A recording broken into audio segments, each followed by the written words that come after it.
All right. Hey, if you want to see more MHayashi, don't forget to like and subscribe. Yeah, when you subscribe, it's like subscribing, but it's also just you know what it is? It's clicking the bell notification icon and clicking all updates. You can do personalized too, but if you click all, you won't miss anything. If you do personalized, you might only get like mono red if you like your trends, I think. This is how I think I understand it works. Um, so feel free to do personalized because the downside to picking all is I'm worried that you'll get annoyed by getting too much of my stuff. Like if you only like one deck, maybe personalized is better for you. But whatever. Just anyway, to subscribe instead of just regular subscribe, that's what it means. It means clicking the bell notification icon. So I don't need to explain this every time.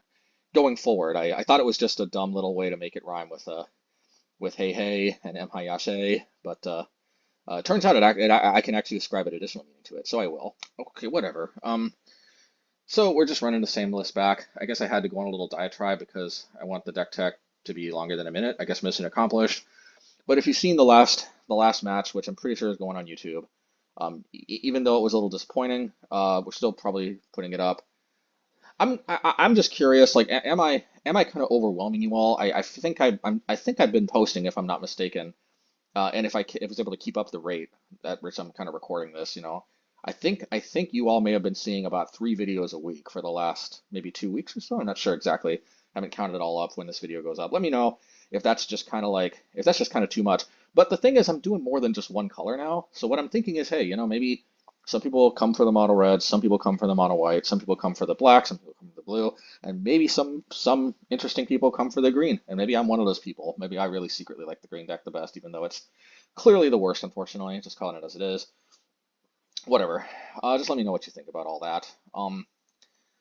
Yeah. So I guess just a quick recap. We're on the 12 field strategy, um, and we feel that Geomancer plus the 8 fields is going to be enough interaction for most of the unfair matchups. Like we're just kind of playing Ponza-ish, and we're doubling down on the Ponza effects if the opponent is particularly vulnerable to it, or if we just don't have much else we can interact with them with.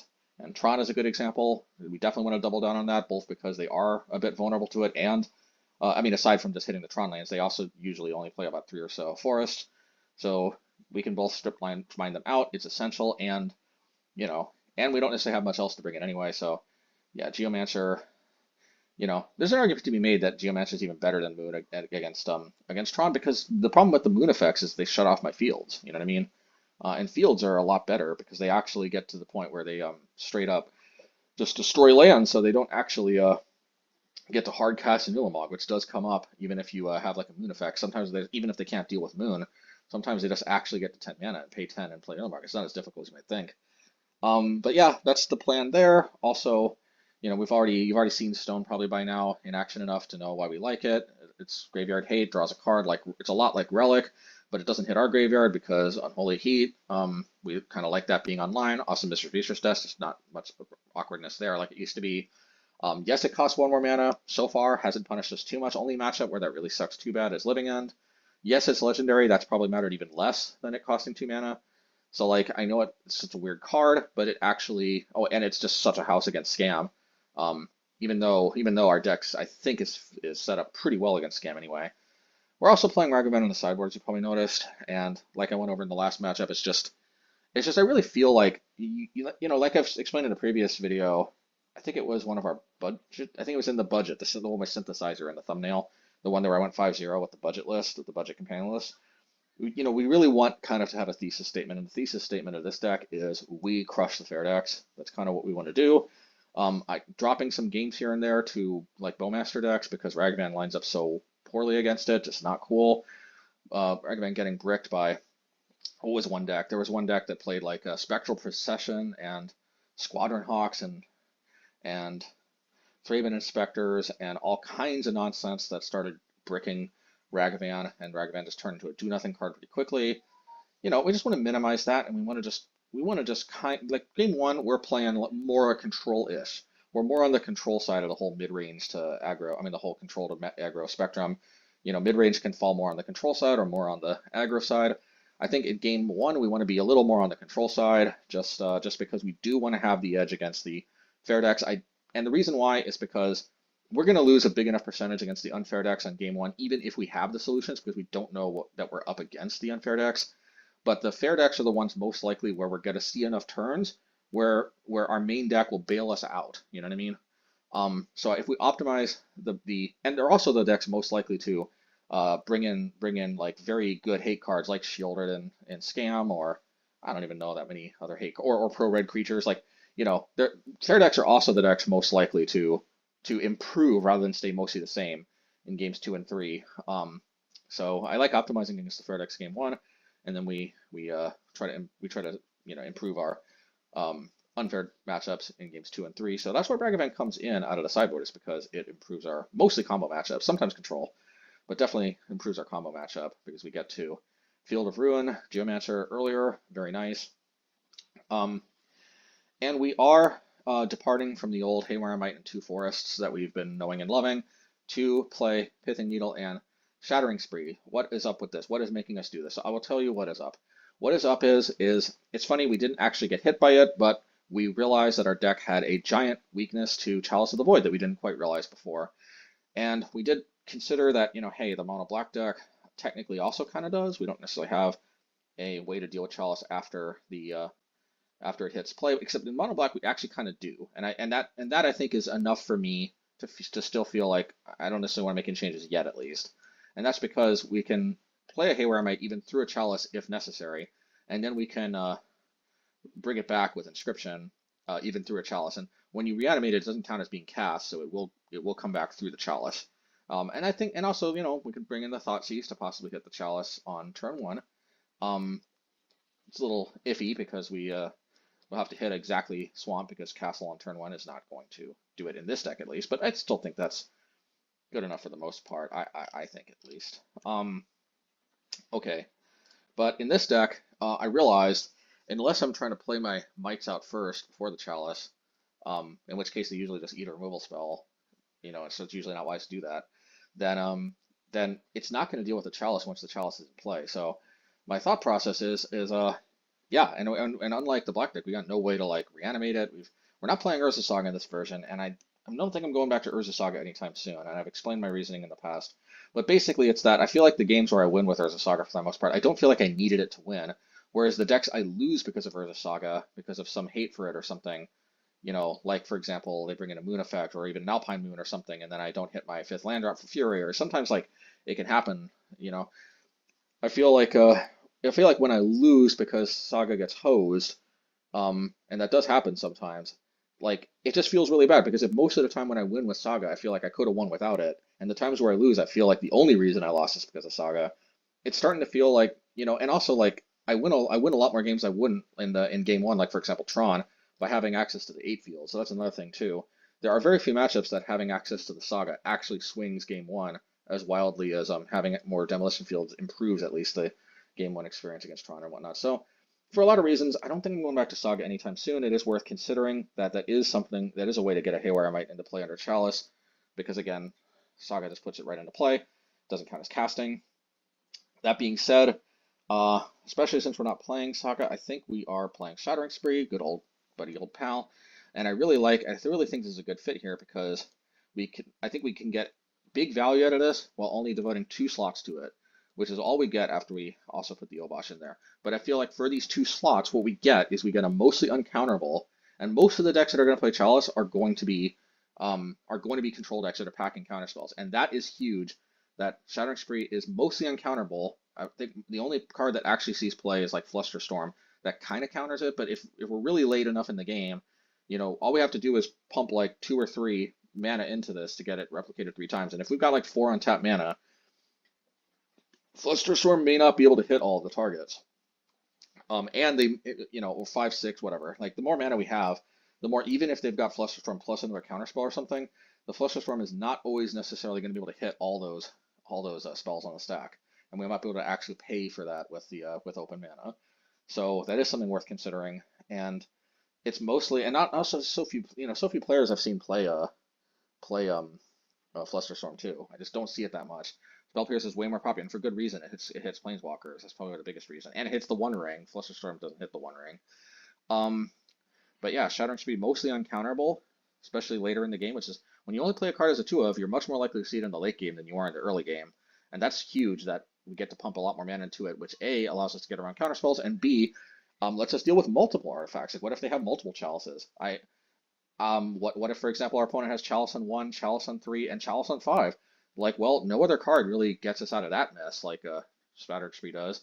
That can deal with all 3 of them. Whereas like Pillage, for example, just eats a counter, gets countered by the Chalice on 3, and then that's that. So I just really like that Shattering Spree is kind of the perfect answer to Chalice, at least the perfect-ist answer we can play, and we only need 2 slots, and 2 slots kind of like works for it also, in a way kind of best too, for a number of different reasons. And I've really liked Shattering Spree. I think having it as a 2-of is really nice to have, and also against Affinity, our matchup probably improves a decent amount just having these 2 cards in the sideboard. And then lastly, Pithing Needle, because we do still want to be able to interact with the ring to some extent. Pithing Needle was not our preferred choice for a long time because oftentimes it gets eaten by a Prismatic Ending or a Leyline Binding or something. But at the end of the day, we actually can oftentimes beat Omnath even through a ring, surprisingly, because they just don't play a lot of win cons, and a lot of times they deck or time out first. I mean, it's kind of strange that's kind of like how we win a lot against them, but that's just how it works a lot of times nowadays, especially when we have the Bonecrushers too to help out in the main deck, and Geomancer to help mana screw them some more in the sideboard. I mean, yeah. And but also Pithing Needle also can hit like Wrenn and 6 and stuff out of their deck, which sometimes like that's just correct. Sometimes like just slowing them down and stuff, if it slows them down, it also just helps us win on the clock in that matchup. But aside from that, like against Mono Black Coffers, some other decks, like especially if we can name Karn as well, like, because Karn can technically uptick, and then they can kill it with any removal spell that hits a creature. But, like, Pithing Needle against, like, certain decks, they actually don't play a lot of answers. And sometimes the answers they play, like Haywire Might or something, we can also name with Pithing Needle. Not that that'll always come up, but it is kind of cool that for some decks, the answers that they play, we actually can, we can shut off with Needle itself. So, like, that's the thing, it's trade-off. And the fact that the #1 deck that we're most worried about playing Pithing Needle because it's not the most optimal answer to the ring against that deck, namely Omnath Control. We both feel probably most confident out of most of the ring matchups that we can beat it without having an answer, and also the fact that it hits their Planeswalkers, as a side effect. I just think at the end of the day, Pithing Needle may turn out to be a superior choice for us at least, but. The main #1 reason, though, why we're playing Pithing Needle instead of Haywire Might is just that I would still probably play Pithing Needle, Haywire Might over Pithing Needle, as long as I could devote at least 2 slots to Basic Forest, but the problem is I just can't. If I'm playing 2 Shattering Sprees, we have to make room for Forest. I could play 3 Mights and 1 Forest, aside from the fact that MHayashi usually tries to avoid playing 3-ofs like the Plague, and aside from but also just playing 1 Forest is also not ideal because we won't hit it early as often as hitting with 2. 2 we usually won't draw that early on, but when we do, sometimes we can hit early Urza Saga. It's really nice and stuff. But yeah, just aside from that, also it just really sucks if they somehow deal with it. And sometimes people play like just random cards that can tag a basic, like Sundering Titan. Mainly it's like Sundering Titan out of Coffers is kind of what made me realize maybe I want 2 forests, because once they Sundering Titan then hit my forest. The problem is, of course, when it dies, it does the same thing again. So even with 2, they both could get hit, but as long as you got 1 more in your deck, as long as you have only 1 out at the time Sundering Titan comes down, you deal with it, and hopefully you never see it again, have to see that card again, and then and then you play the other forest, and you can still exile stuff with Haywire Might. And there's other decks, I'm sure, where they can hit a random, basic sometimes. Who knows? Maybe they play Pillage. I don't know. It's it won't. To be fair, it won't come up that often that your basic forest is in jeopardy, but it just always feels a little vulnerable to only have 1 forest. So like, I like this. I like this that I get to have all 4 needles and I get to have 2 sprees, and I think Needle is close enough, and could even be a sleeper better card. That okay, this took longer than I expected because I was I guess maybe this is a talent, maybe not, but I can somehow take the smallest of things and kind of end up talking a lot about them, for better or for worse. So hope you all enjoyed. I do hear on average you guys seem to like the deck text, and If you still like them, I'll never get tired of, you guys letting me know that. So I certainly really appreciate you guys letting me know. I wonder if some people don't like them, and then probably it's more impolite to leave negative comments. But you all seem to be very not hesitant to share constructive criticism, which has been very nice. You guys have been very nice and very polite in sharing some concerns about the deck that where you may not think it's optimal in certain ways or something like that, and that's been very appreciated too. All right, let's get to the games. Enough of this already. All right, take care. Bye. Okie dokie. Match 1. All right, hand is unkeepable in the best of times. All right, hand is keepable.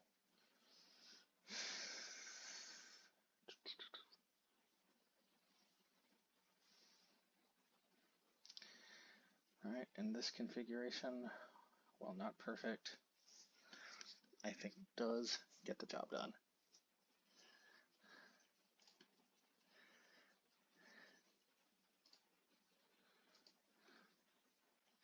I might as well put a mountain to the bottom. We don't need more than 2, and give this one more to fetch late in the game anyway.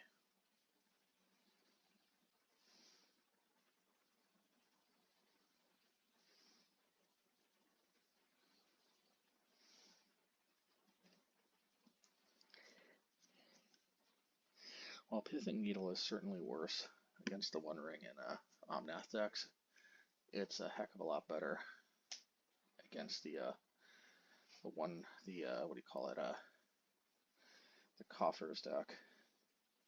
We don't really have a clean answer to it other than, I guess, uptick with Karn and then kill it with a removal spell. That's a very fair way to deal with it, though. If we actually are fortunate enough, I don't know what this is, but on 3 cards, it sure is not looking good for them. But we could Pithing Needle Karn first, then Pithing Needle the One Ring. I think this is Tron. I don't know of any other deck that plays Forest into Relic other than our deck, and I highly doubt this is our deck. Our janky dank mono green deck.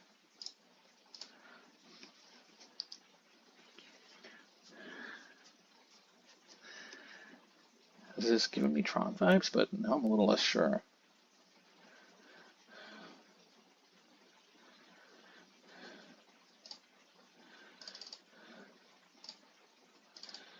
I don't want to expose our field to Boseiju if this is Tron like I think it is.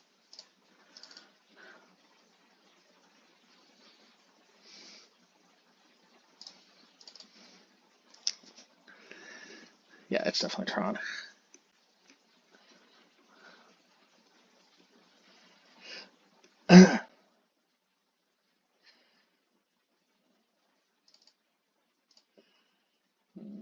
You could play out Bonecrusher, but I think I'd rather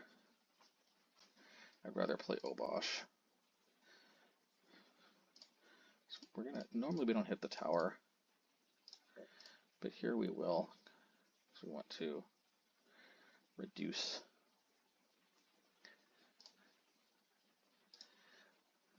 Man, if they play One Ring, they're going to win on a multi 3.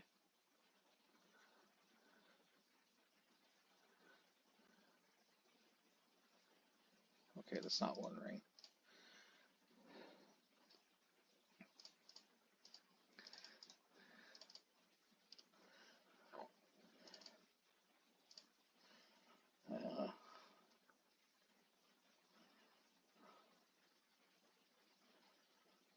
Man, part of me wants to play Obosh, but the other part of me wants to.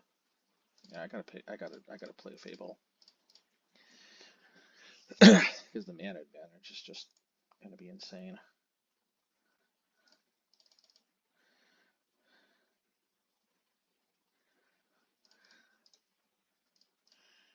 They may even just pop the O-Stone, which is fine. Just a 1-for-1 trade with the O-Stone is fine in my book.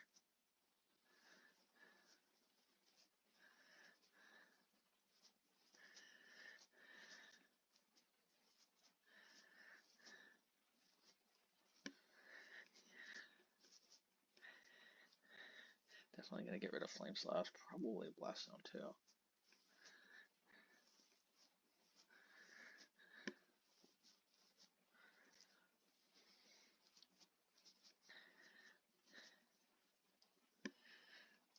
think our lands are basically strip mines at this point.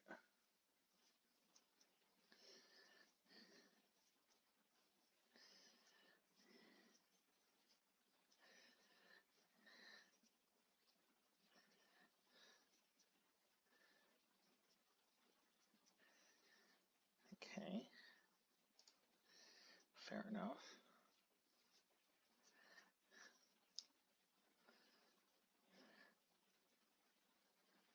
Come on.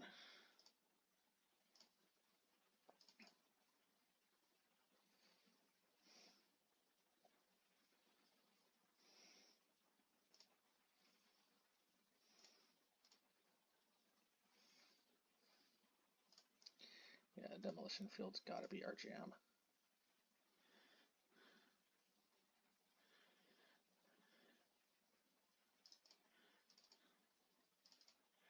So 1, 2.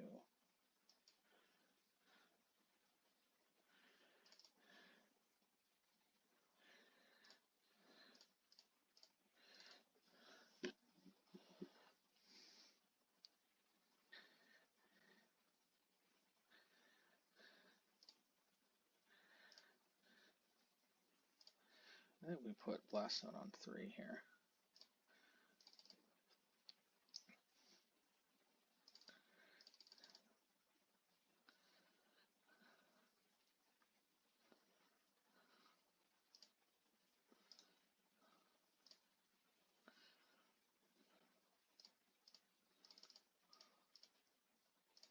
Alrighty.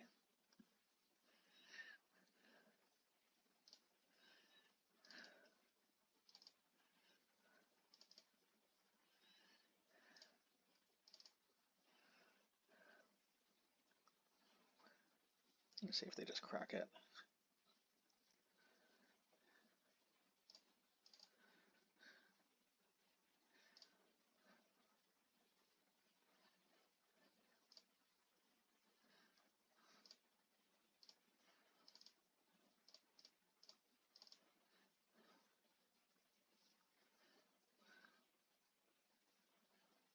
Alright, that works for me.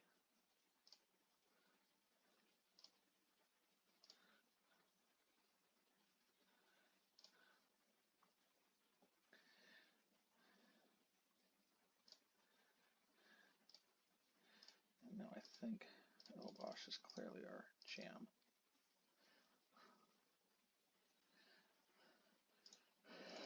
Alrighty.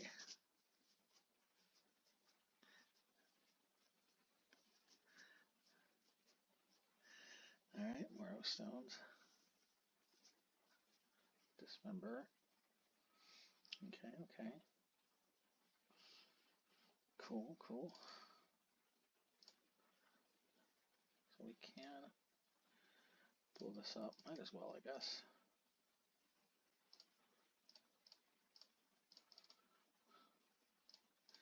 And stone. And again, we don't want to expose this too. We'll say Jew. Yeah, that's a much better target.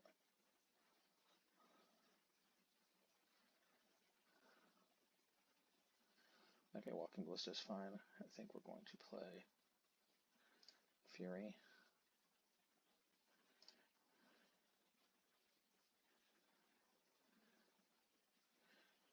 I think we just do this first.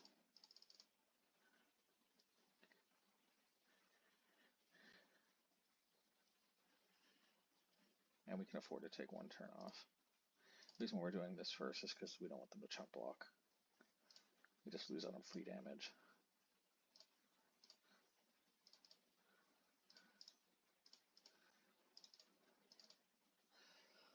Most likely we have lethal next turn. Let's see.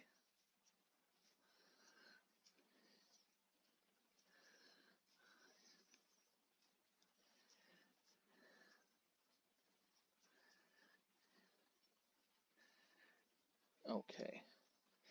Alright, now this is a match where Pithing Needle is actually better than Haywire Might because because this can name Expedition Map on turn 1, even off of colorless sources. Oh, Ragavan for sure. Shattering Spree actually could even have a place too, but nah. Stone can help one-shot a Wormcoil Engine, but it's overall not worth it. Flame Slash is definitely not worth it. Man, Fury is an interesting dilemma.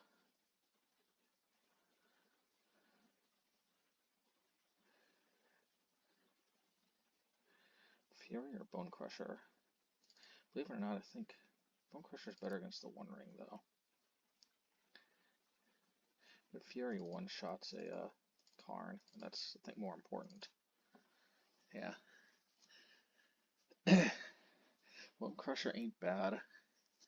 Just having more answers to Karn is definitely where we want to be. This is why we have Ragavan in the sideboard here. Note that if this was Gemstone Caverns, this we would just we would exile, I guess, this. But Ragavan's just so much more clean here, though. Okay, mulligan.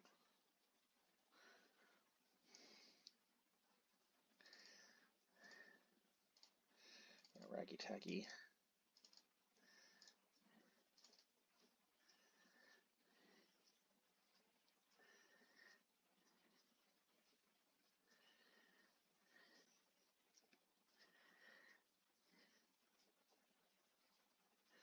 Uh-oh, okay, I thought they were going to miss the next land drop. We should wait on this Dismember if it's a Dismember, because, yeah, because we might have another one.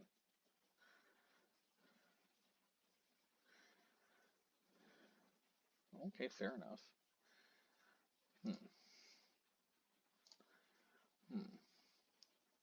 We're going to let the trade happen since we have another Ragavan anyway.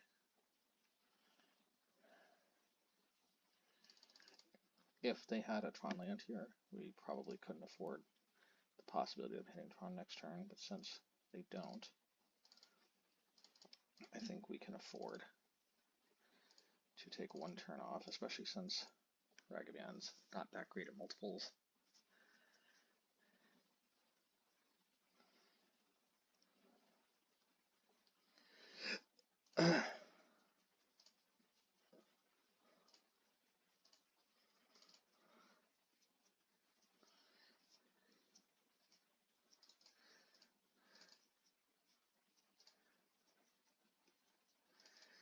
Alrighty.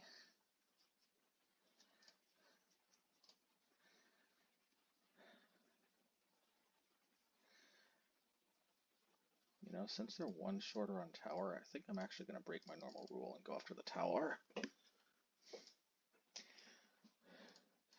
Just because we can actually run them out of all four. The type, it's pretty huge. Hopefully, don't have Warping Whale.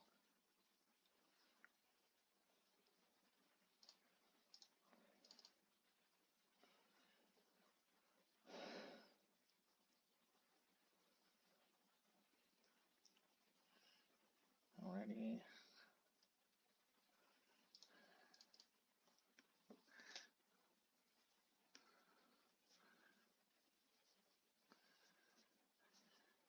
Karn. Okay, one ring. This is deals damage, right?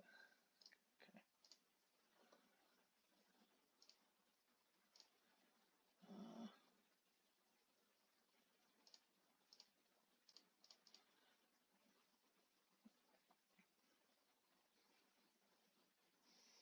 Pithing Needle. Yay, ask and ye shall receive.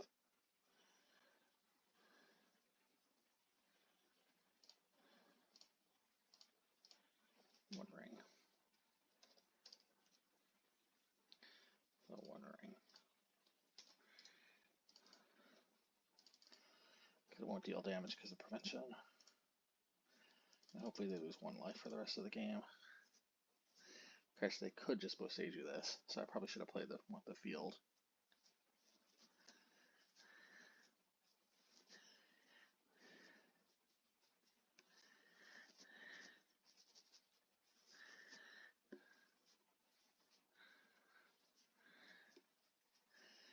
Okay, please grab an Urza Tower, because I think if they grab an Urza Tower, we have them completely off a Tron.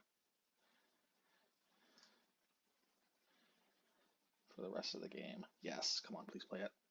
Oh, ladies and gentlemen, we have them denied from Tron for the rest of the game.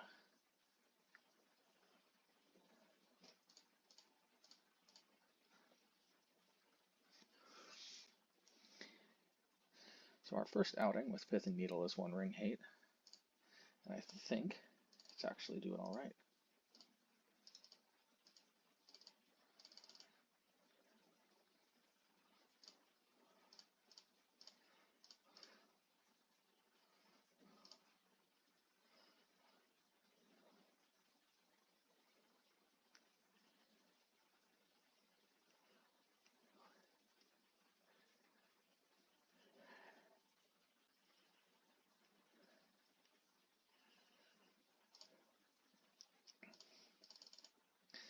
Okay.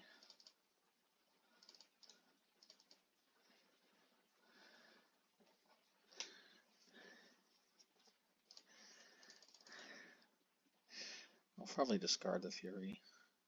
Because we shouldn't be scared by the Tron lands, although we're still going to try to hit him just to keep him off regular lands.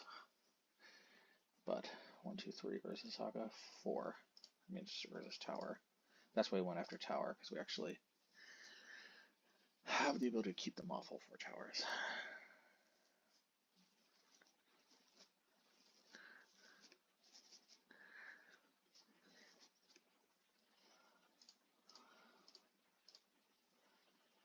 Alright, well, fair enough. That's a good one. Maybe I want the Den the Bugbear now.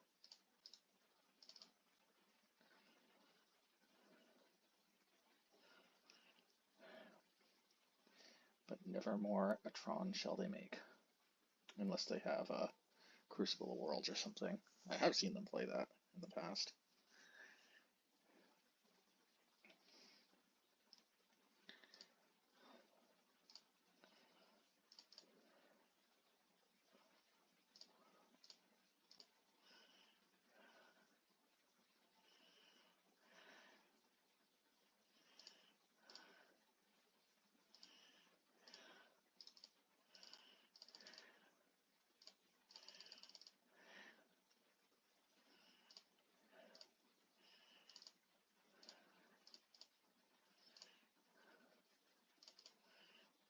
Alrighty. Well, I want to keep them off of their stuff. Might as well hit their basics.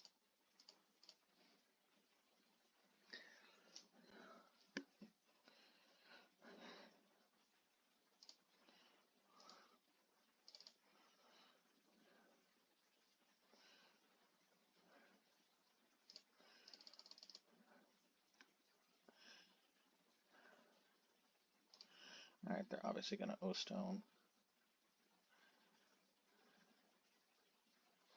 And we're going to Mishra's Research Desk in response.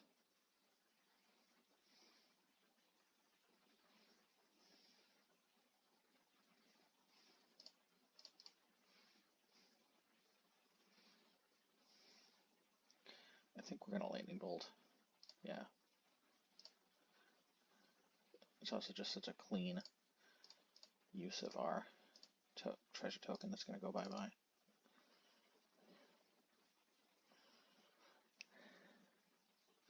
Makes one ring so significantly worse too.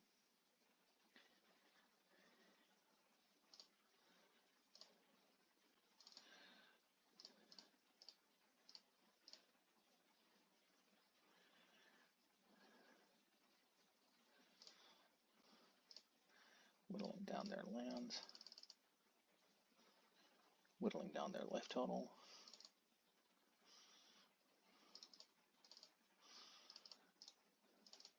Pithing Needle might work better in red because it's a bit more aggressive than black and other colors.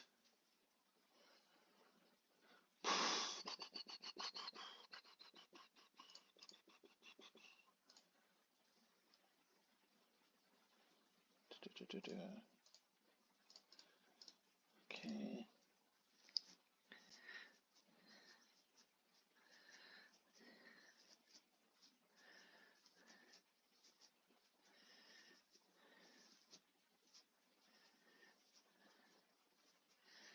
Another one ring? Alright, that's fine.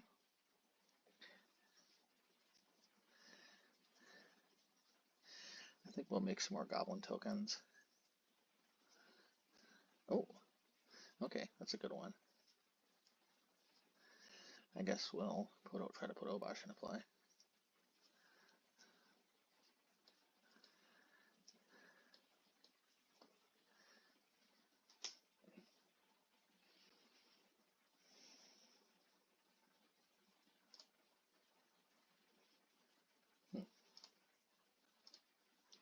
You can't target them.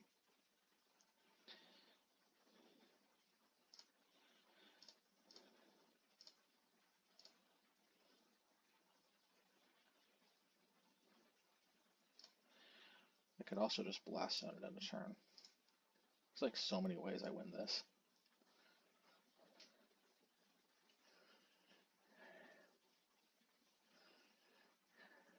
Yeah, alright, cool stuff. Alright, game or match 2, this time with 100% more burb. Let's see if she's going to make any noise. Oh, she was on my shoulder, kind of flew over to the chair.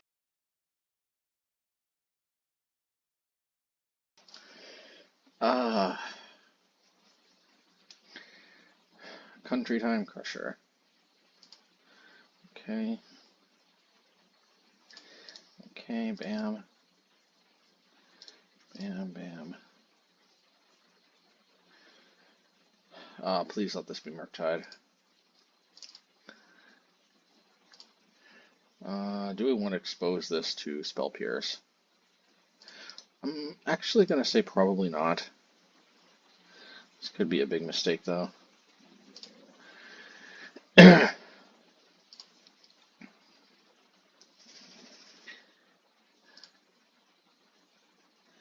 Maybe it's Demir Murktide again. Ooh. So there actually was some advantage to waiting if it's Dredge. We couldn't activate it anyway, so we gained some value by having this be a little secretive. We haven't seen Dredge in a long time. Spell Pierce and Dredge? Maybe it's not Dredge. Maybe it was correct to wait on the throne. I mean on the... Okay, I think this is the whatchamacallit deck.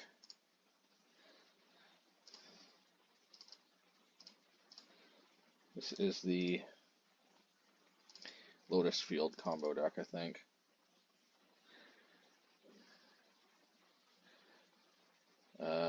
Yeah, this is definitely where a Moon Effect helps out a lot. This deck is so rare. This is the thing, actually, for the Magic Online meta, there could be a definite argument for playing like Moon Effects. Because, I mean, I don't think this is the type of deck you're very likely to see in a big tournament, but it is certainly the kind of deck you expect to see on the leagues, I guess. I guess same thing for Obosh. Expect to see a deck like ours in the league, not so much in a big tournament. We could change that by entering the big tournaments more often. Make everybody forced to have to come prepared for us. But then maybe we lose some percentages in the leagues, right? Because I think most people in the leagues are testing decks with the expectations for big tournaments. So if you just never actually play a deck in a big tournament, then maybe nobody ever actually prepares for you, right? I think you're thinking about wish clawing.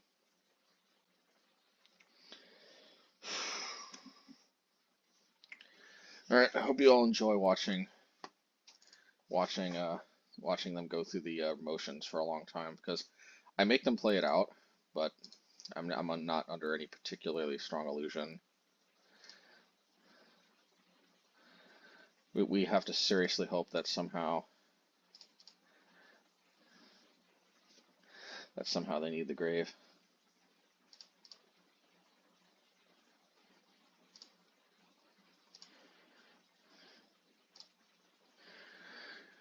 I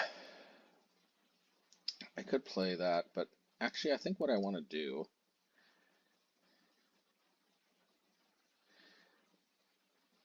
maybe we hit this and put this on 2. You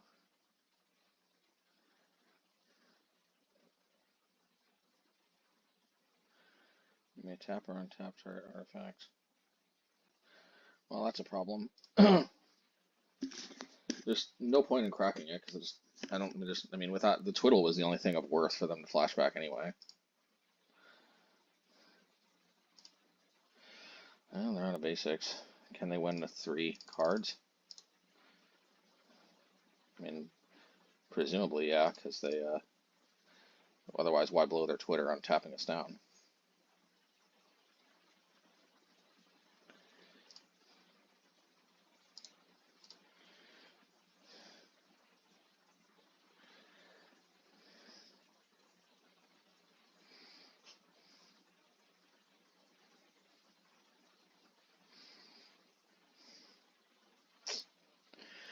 Alright, I'll just let this play out. I'm probably not gonna say anything, so I'll just mute it, I guess.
Alright, looks like they're about to execute the final win, so I'm back.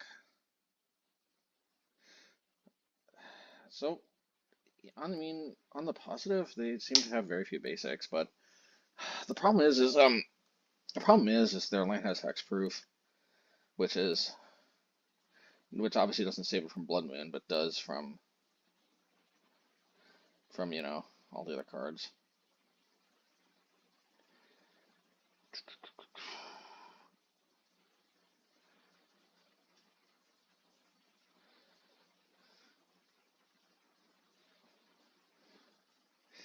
If we play Blast Zone on 2, though, so now that I think about it, what do they actually do if we play Blast Zone on 2? Because if we deal with the Underworld Breach, they probably have an alternate kill combo. Anyway, we still might be able to pull this off. Pithing Needle, no, that doesn't do anything. Doesn't do anything of its mana abilities.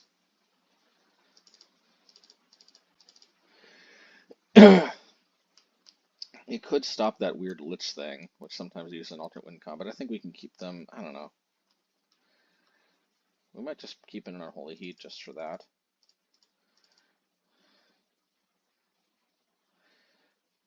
Or maybe we'll take out Fury. I know it seems weird, but they are liable to play all kinds of weirdness.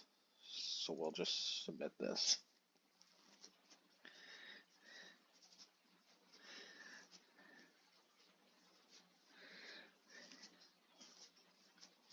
You could hold Blast on 2.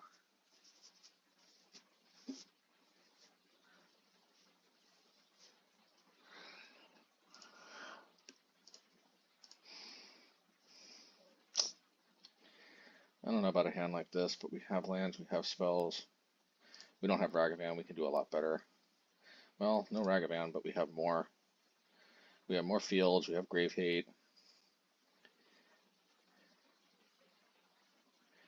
And we have two pretty good cards here. Will we ever have the opportunity to use them, though?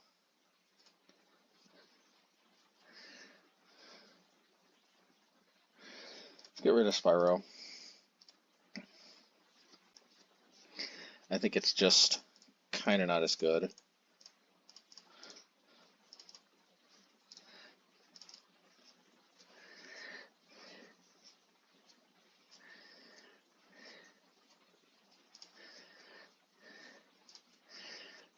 Alright, I could play Mr. Research Desk. Could just...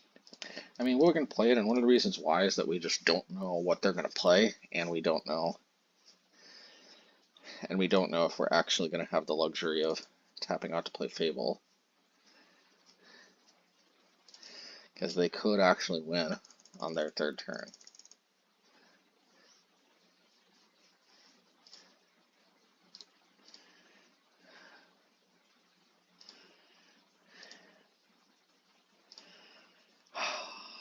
Yeah, I'm going to take a risk, but like, the problem is I don't think I win by just kind of turtling the whole game. I have to hope they stumble for one turn, and then I think my odds of winning significantly increase if they stumble for just this one turn. But like, the problem is if I just like go after their mana, it's just going to slow me down too much. They're going to keep making their land drops. I'm going to keep falling behind, and there's just nothing to say about that. EE on one. Yeah. Okay. Creature or enchantment. They're worried about Blood Moon, which I don't have, so that's good. Okay, we're gonna discard only Bonecrusher.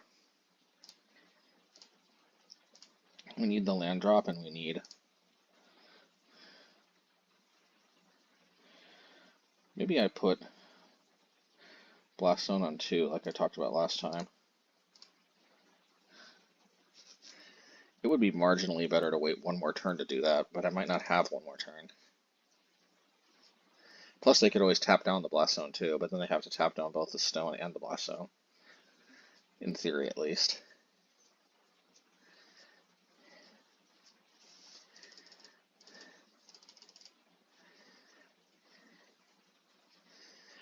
I think that's probably fairly high priority, though. Is putting the Blast Zone on 2.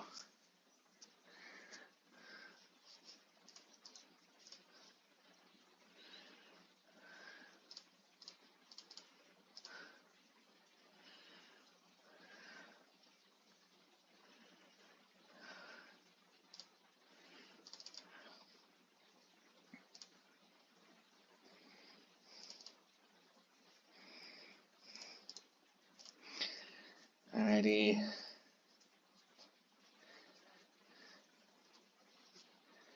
And I guess if they don't do anything, we start attacking their lands.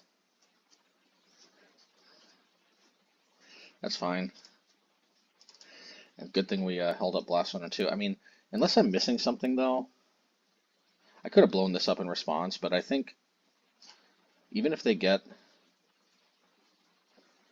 Okay. I mean, Blast Zone on 2, I think, does deal with the what do you call it?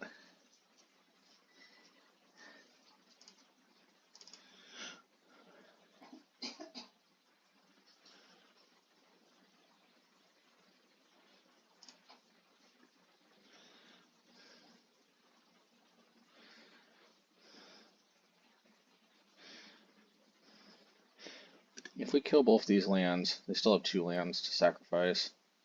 Unless I'm missing something. Oh, okay. Untap.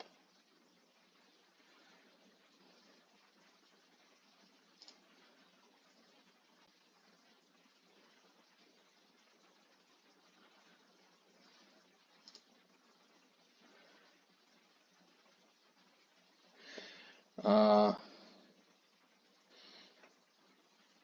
these are two separate targets. So I think like I could be wrong about this because like pretty sure like Searing Blaze, because if the ability was tap and untap target permanent and untap target permanent, then it would fizzle the ability if I just sack the Blackstone. But I'm pretty sure with two of these abilities going at the same time, I don't think it fizzles one to do the other. So I think we try to run them out of.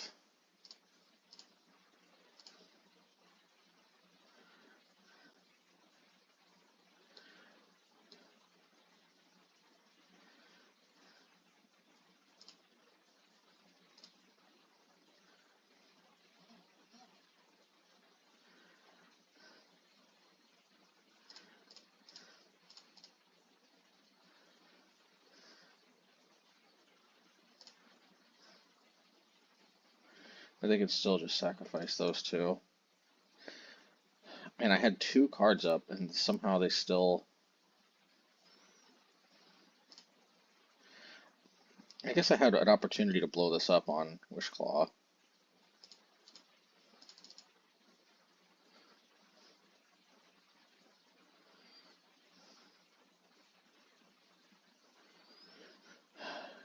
All right. Well,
all right, match three. So time to rework the entire deck and change everything because I forgot that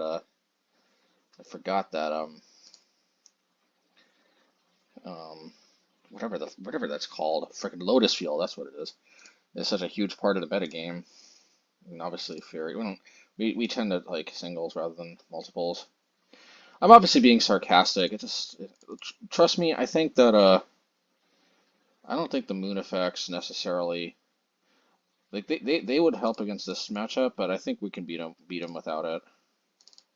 I'm probably not game one, but games two and three I feel strong enough about. If I don't draw any fields though, then we just might as well go to game three, game two. I mean. So Amulet Titan is playing Auto War now. It's news to me. Um,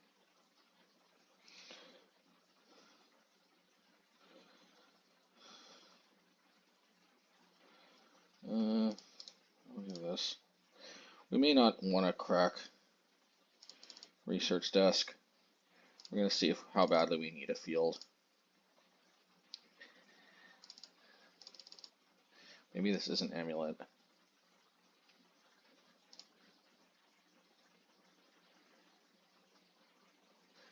It's a very not Amulet move. Okay, that is a very Amulet move.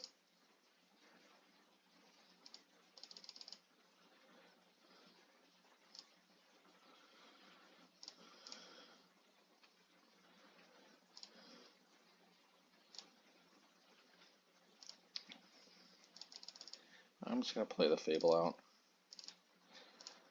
Again, I kind of like to save the Mishra's resource desk until I have a better idea of what I'm looking for. And if I don't hit a land drop next turn, what I'm looking for is probably going to be a land drop.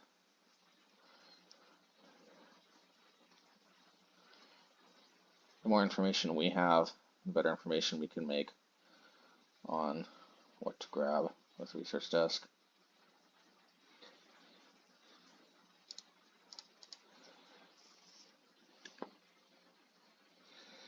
Double Vigor, okay. Not gonna lie, I was not expecting that. Otherwise, I might have tried to go for a... Gotta be kidding me, man.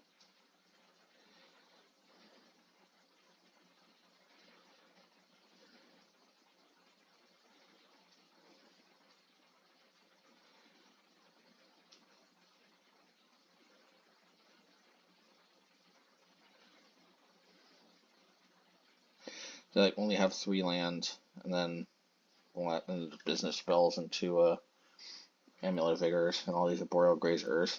I guess. I mean, this is the thing though. If you can somehow like deal with these threats, like dress down plus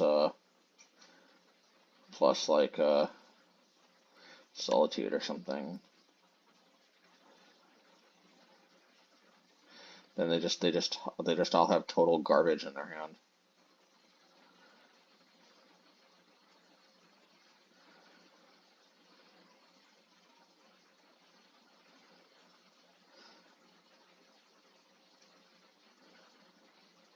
Alright.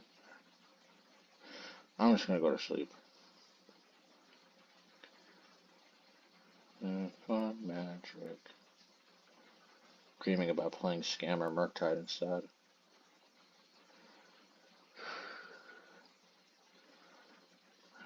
Okay, they fetch. They crack. Stone in response to fetch crack. Can't go for Murktide.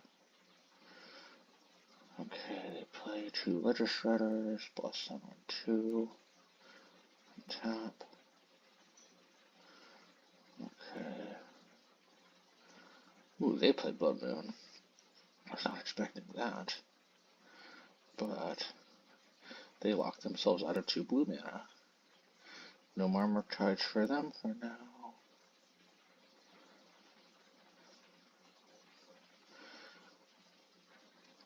Uh-oh, quad, what's it called? Dragon Race Channeler. Can we win? Oh, man. Stone into block all of their Dragon Rage Channelers because they force themselves to attack. We crack stone, block each one of them with our Spyro and tokens. So we actually dealt with all of these. Oh my goodness. And I think that's a win. That was scary though. Oh, wait a minute. Okay, I just woke up. Oh, my bad. They still haven't killed us yet? Like, what the hell?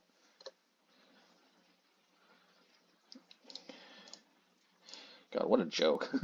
We had a full dream about a match with Murktide, and they still haven't killed us. Embarrassing. Alright, Geomancer for sure. Let's deal with all their lands. Ragavan. I don't think we need Pithing Needle.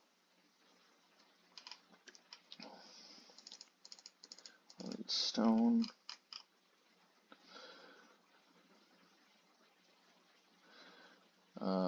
Lightning Bolt is probably the least useful out of all these cards. Bonecrusher is kind of up there, though, in terms of very speculative usefulness. Lightning Bolt works with Obosh a little better, so we'll keep in 2 Lightning Bolts. We're going to play Lightning Bolt solely for trying to work together with Obosh.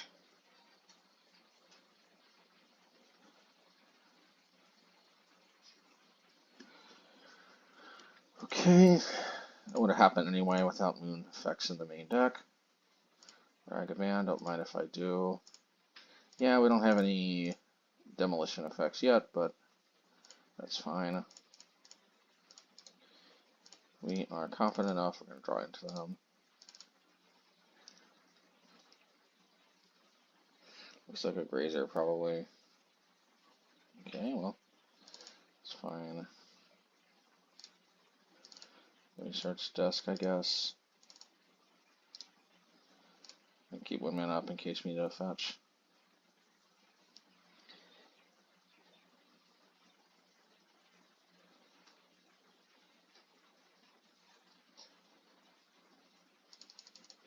I don't think we need a fetch yet, we're just going to go Fable. Fable is crazy good when the opponent doesn't have much removal.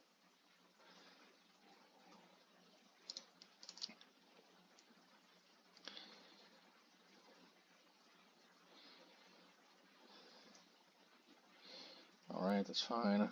Maybe we can even hard cast a Fury.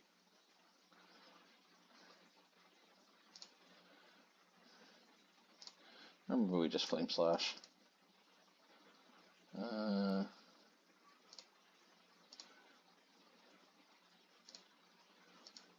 just do that one.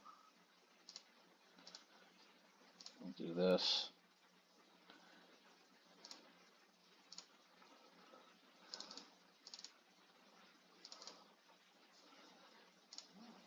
And we will start searching pretty relentlessly for some type of land destruction from here on out.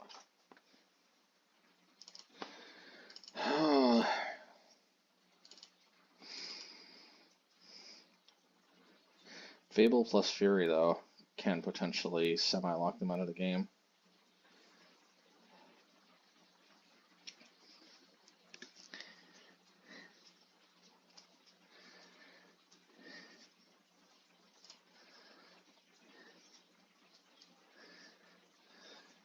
Another Dryad. Alright. We can cast out Fury. Most likely they won't be able to combo off next turn. That's fine.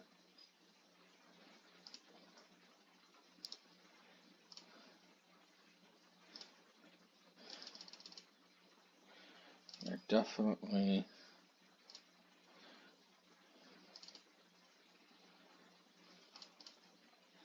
I think we have to discard this. Well, I'm not too hot on this one either.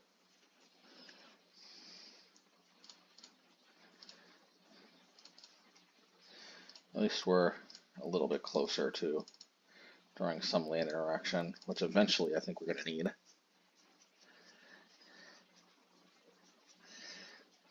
So they got to pay for this, which is good because it slows them down. And I think we just have lethal next turn if they don't dismember the Fury.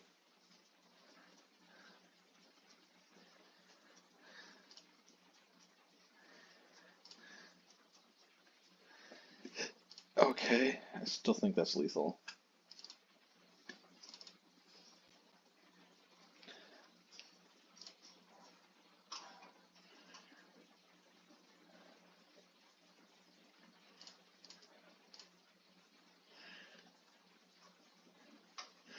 Alrighty, that was interesting. That was a little too slow of a hand, I think, on their part. Swarming it back.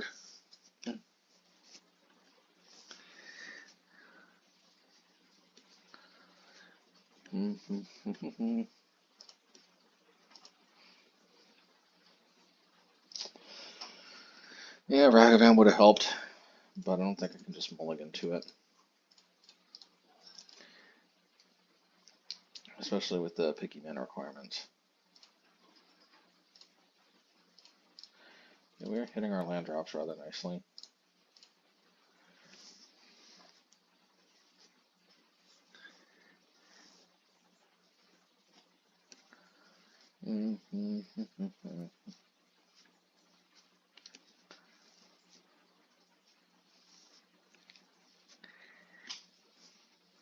Okay.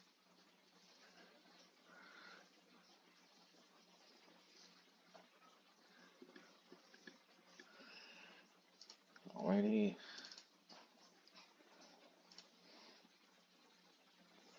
Oh, the burb. Alright. Burb can come out to play. I guess we just really don't want to expose our field to getting besieged. Hey, little bird.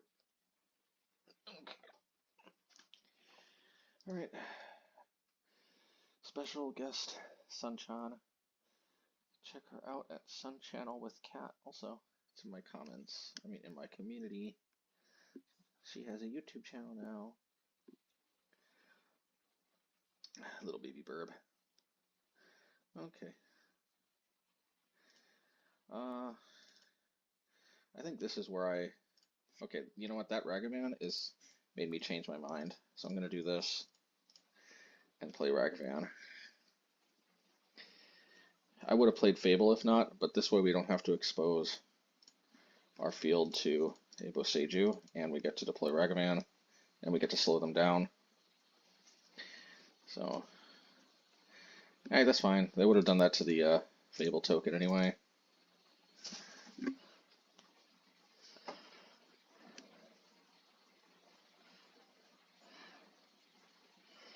Alright, well, Flame Slash. So they can get to 5 mana next turn. 4.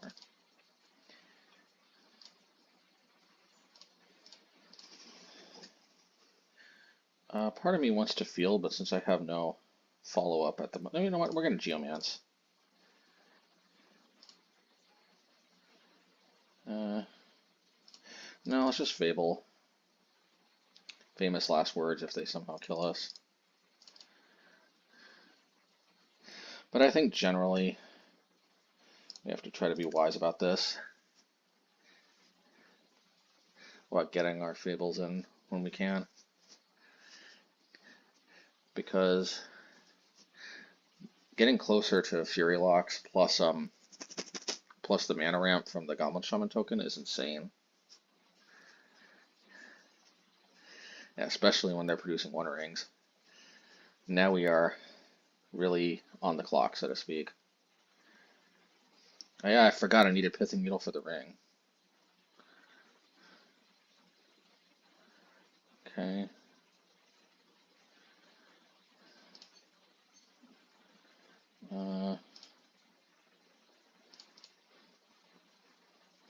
Let's get rid of Flame Slash. Maybe this too. Yeah. Alrighty.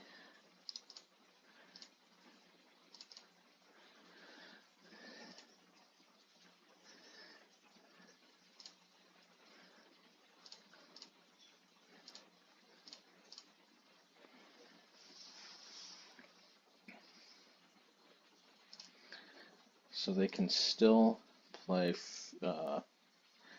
Titan next turn, so I think we have Geomance instead of playing another Fable.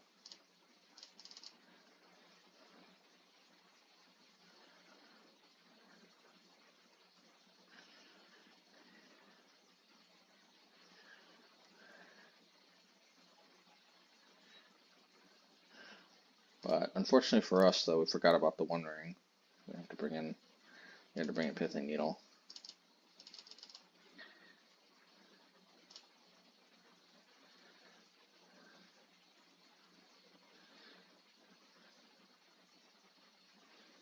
Alrighty.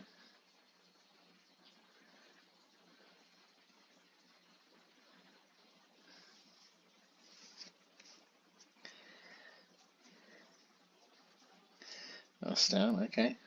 Well, that's a good one. I'm not really sure what I'm supposed to do about that. Oh, Shattering Spree, I guess.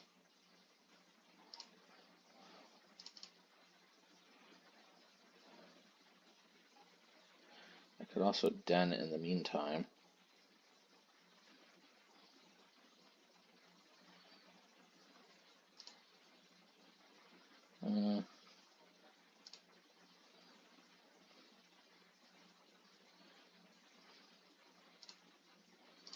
Let's just do this.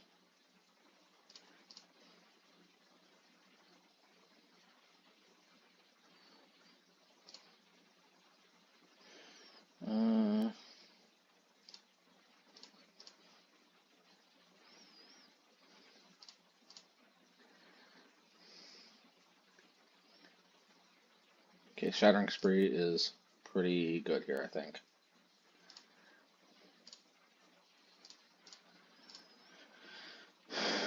Hopefully they don't have some kind of weird counterspell. Okay.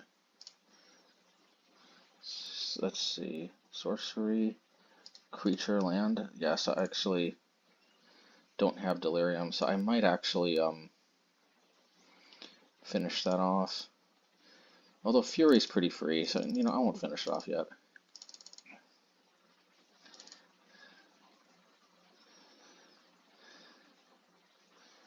Creature, sorcery, land.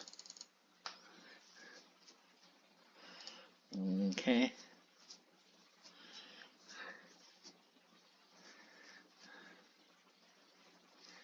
That's fine.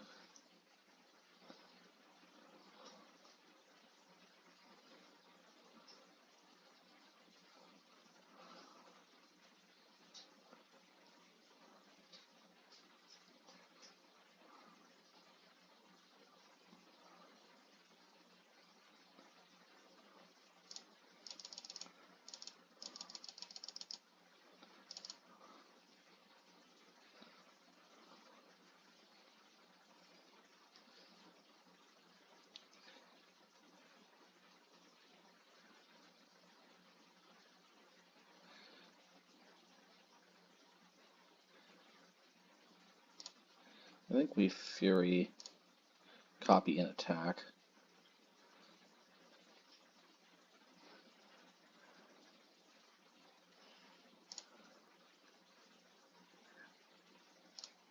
Or we dash Ragavan. Dashing Ragavan is good too. That also enables us to hold up Field of Ruin.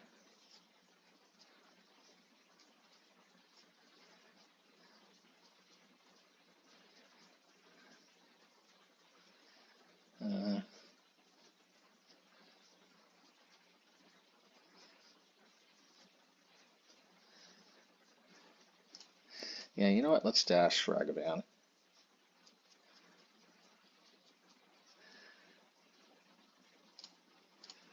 Let's also copy this.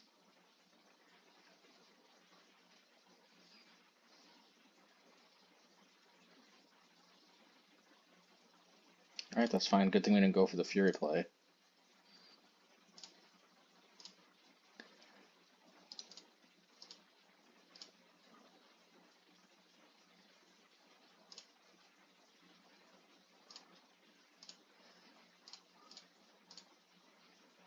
Alrighty.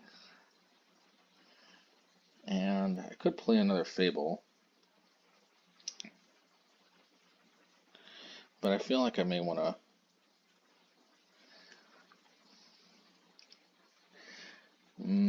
I think winning on the counter swing is actually what we need to count on. Hopefully I don't play Force of Vigor and kill my treasure token.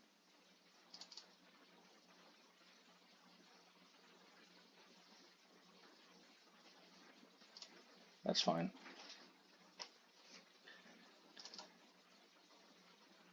It's actually not fine, but yeah, we'll live for at least maybe one extra turn.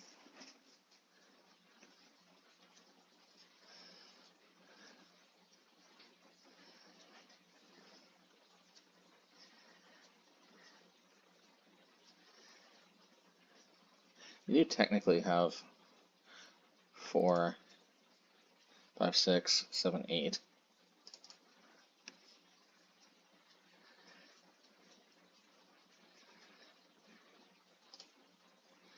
Alright, that's fine.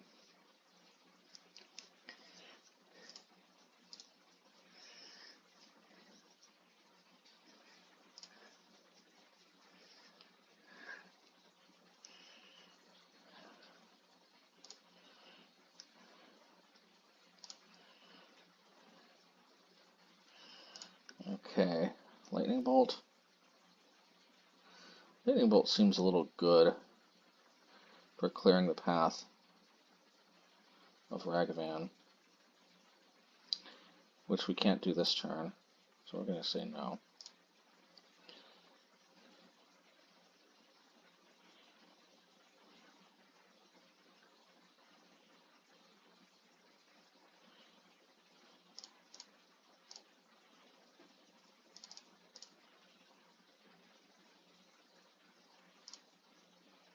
Maybe I should have discarded the Lightning Bolt, but they're also pretty low on life.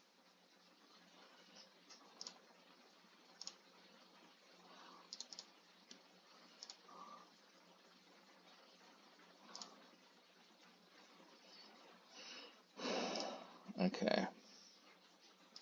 So do I hit the Gruul Turf? That has got to be the right play.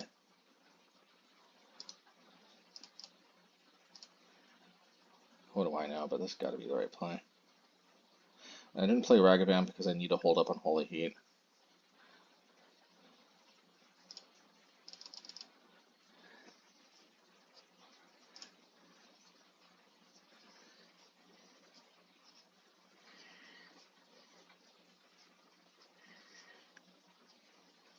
Just in case they can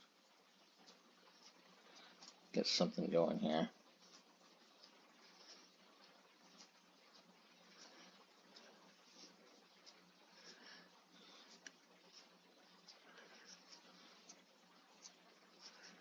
I think if they play Titan, that's just GG.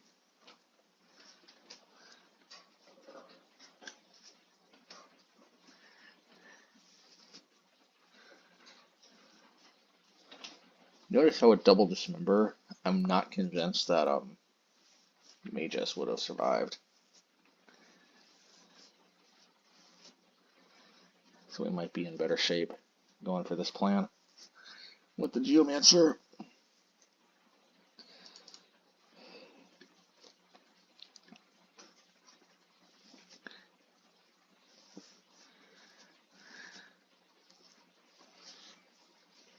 Zusa. Alright. Okay, fair enough. So I can't interact anymore. Okay.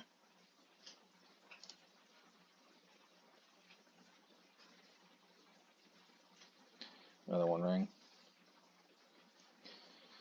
Alright, well eventually they're gonna run out of One Rings. Should I Lightning Bolt? This is Zusa.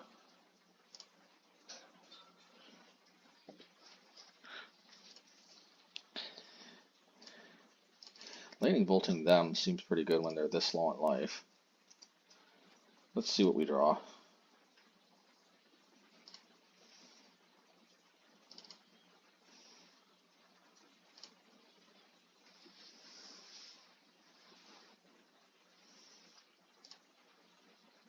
Maybe I have to Unholy Heat it, maybe.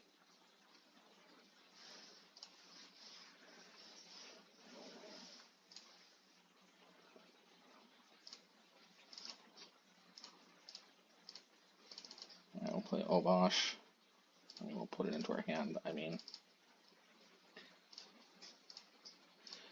Alright, we'll heat this, because we don't want them drawing too many more cards. I guess we might as well play out Ragavan. Hopefully they don't drop another. Well, they have to pay for the pack, though, so.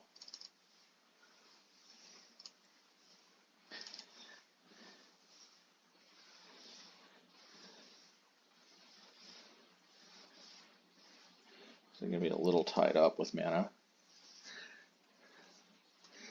Hopefully they can't somehow generate 8. What a weird hand from them. Do they have their 4th One Ring? Weird, because that's their 3rd One Ring.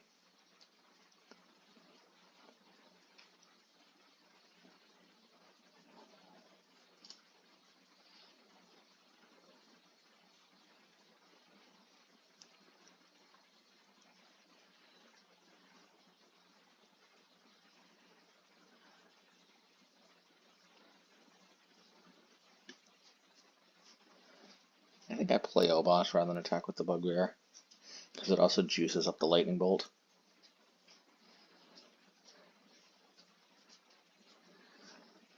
Ooh. Da, da, da, da, da.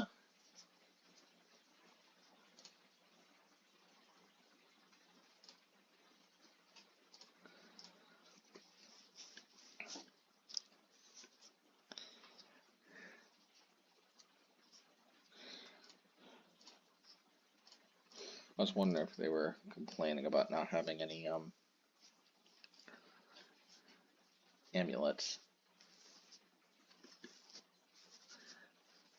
But see, this is one of the reasons why I don't feel as pressured to have Haywarmite. I think we have a greater capacity to win than in the mono black deck.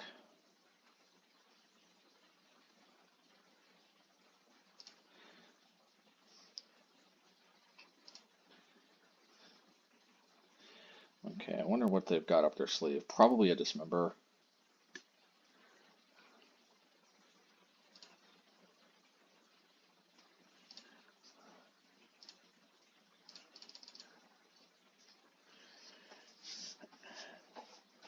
So I might as well just attack with the Reflection. We'll get double the damage that way. They do use 2 Dismembers. If they use 1, they can save 2 life.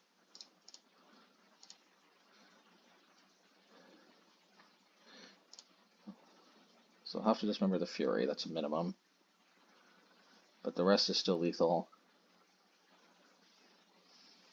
Not sure how they get out of this. Copying the Runewearing won't help because they actually have to cast it. Or, alright, that's fine. Still lethal though.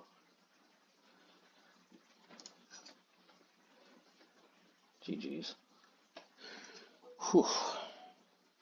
What a game. Alright.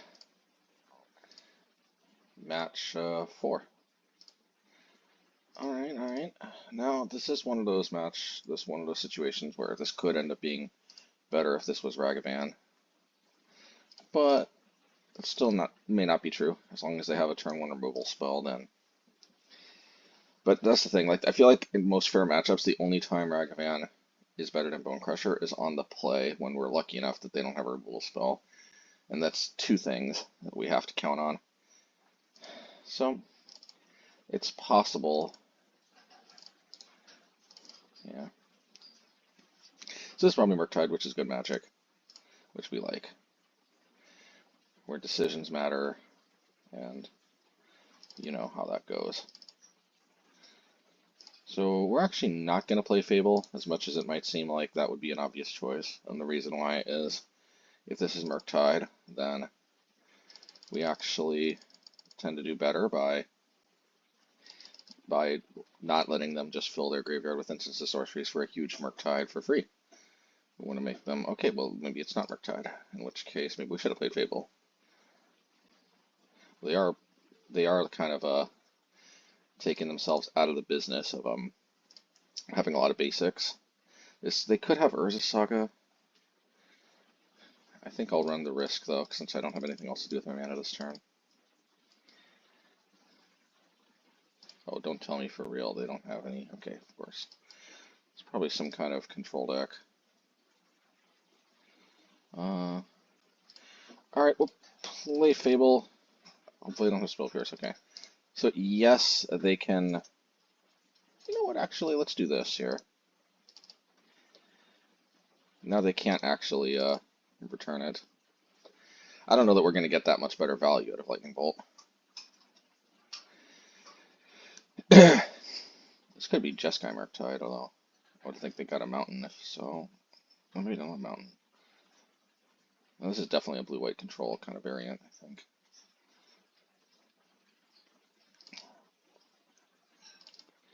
Okay.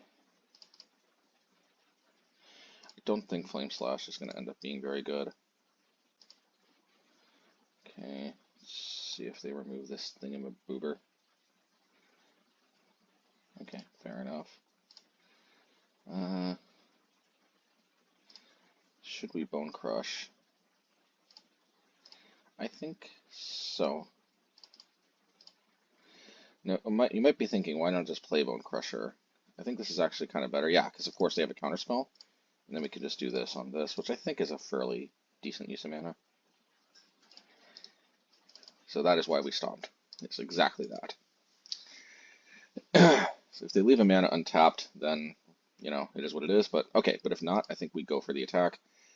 Yes, they could have, what do you call it,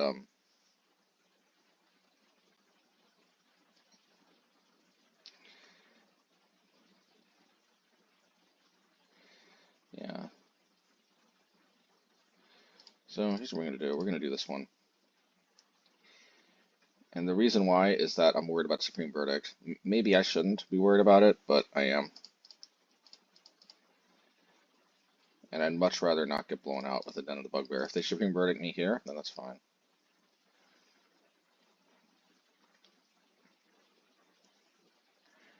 Yep, they had it, so. I didn't fully play around it, but I played around it enough to my liking, I think. Okay, now we Bugbear.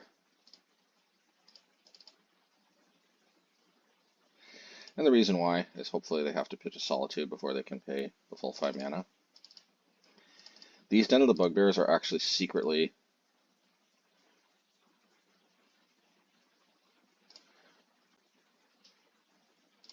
okay. Well, we got another one where this came from. Let's see if they block the token or the. Okay, fair enough. The Dens are actually secretly one of our best creatures in the blue-white control matchup. Okay, so we know they got Solitude. If they untap, okay, they do. So let's do this, because if they Solitude block, then we can punish with Fury. So here we will try to launch a Fable. They could counter, but then they're not going to Solitude. And from here on out, we just have to hope we have good tactics. We do have the Mishra's Desk, which can help. Okay.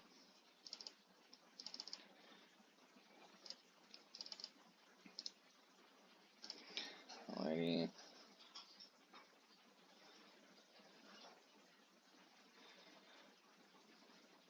Well, there's no way we're attacking Den of the Bugbear right into their Solitude, which we know they have.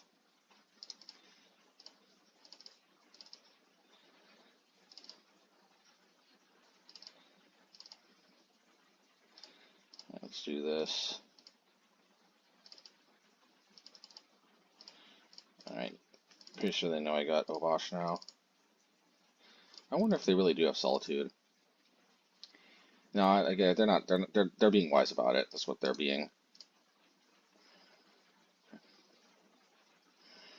Some Mishra's Desks would be kind of nice. We'll take this as well.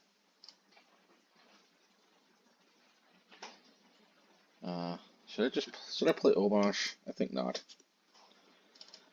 I think I want to crack Stone. Well, what I want to do is actually wait. I'm gonna start cranking up the Blast Zone, I think. I don't think we're under that much pressure to do anything immediately. They technically are ahead on the clock, which I don't like. They're playing, you know, reasonably quickly.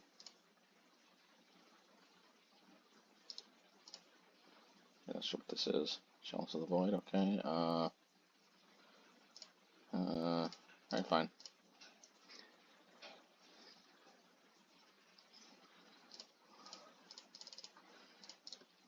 think we want to put this on 5 for Big Teferi and for Solitudes and such. Alright, well, too bad we drew this just a little late.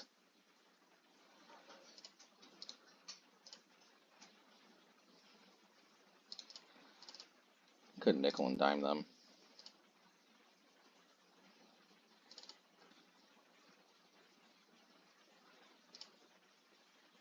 Okay, we're gonna hit the stone.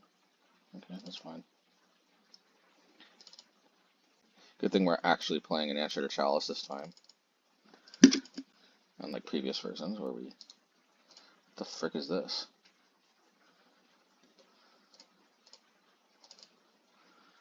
Okay. We do not want them to put Stark Typhoon on top of their library, so we gotta hold up.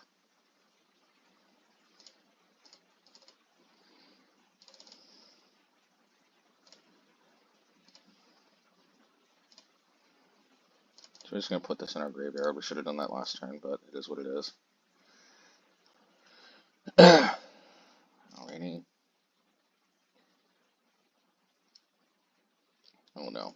Yeah, no thanks. That's going to be a mega no thanks. Good thing we decided to save the stone. Okay.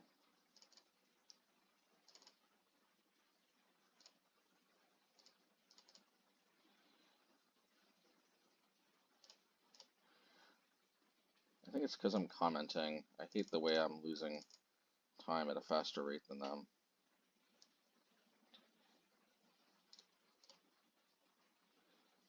If we just auto yield a lot, probably. We don't care about losing these stones, so.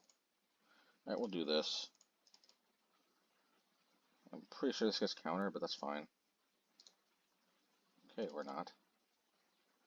Get rid of the stones because we can pitch the red cards. Okay. We'll flash it back next round. But yeah, I want to definitely hit the hall.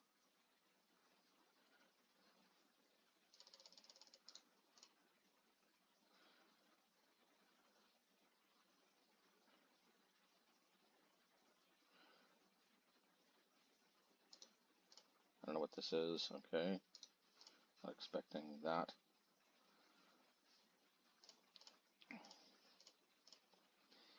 Okay.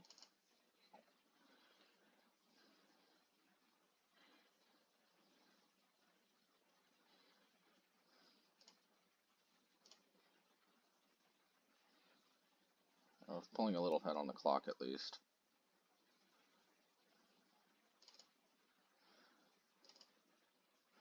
Alright, let's pitch this Flame Slash we're never going to use. I'm sure they'll counter it, and then we can hopefully land our Real Fury. Okay, we're not. Okay. He's not expecting. I'm going to attack. They're probably going to Solitude, and then we can land the Real Fury. Yep, we knew they had it. That's fine. That is fine. It's also fine that they gain the life, because I think we land a very good Fury. I could have paid 5 to remove it, but no thanks. Not when we have such a juicy Fury here.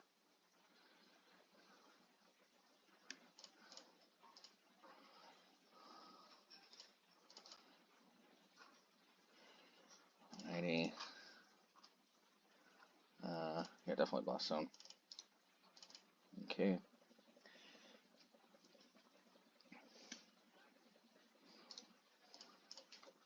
Alrighty.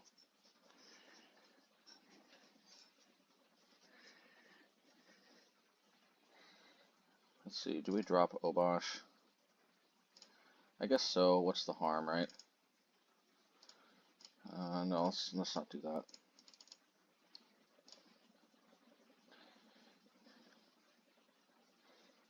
That's fine.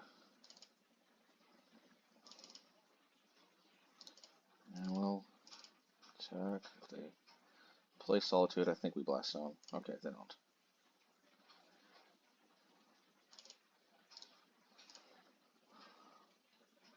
We're going to try to save the Field of Ruin for if they have Hall of the Storm Giants. Because they actually need a way to kill us, and the Blast Zone gives us some insurance against a hard cast Psych Typhoon, although just creating a giant Shark Typhoon in and of itself is a little... Okay, so now we know keeping... Well, I don't know. Blast Zone on 2 seems like a reasonable play now.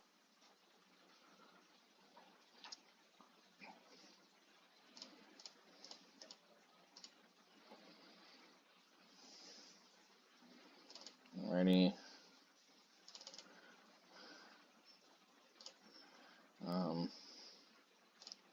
Let's do this now. Don't want to give them any ideas. Okay.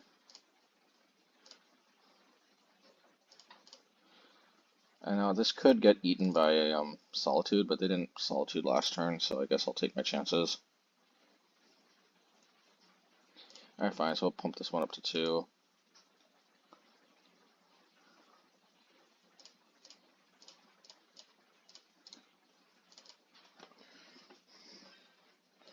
So it is worth noting that this goes to 6, and then I have a very good additional threat and answer to Solitude.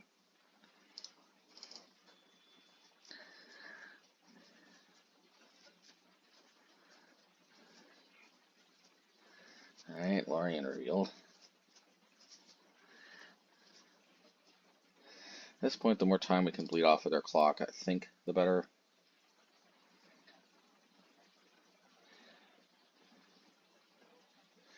I think I can get in there with a Bugbear. Let's see here. Yeah, we can. I mean, an argument could be made that just because we can doesn't mean we should. I think we should.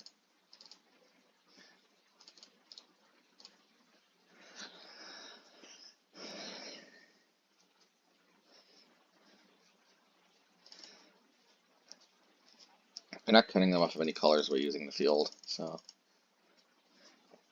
And to my knowledge, we're not necessarily making any huge gains.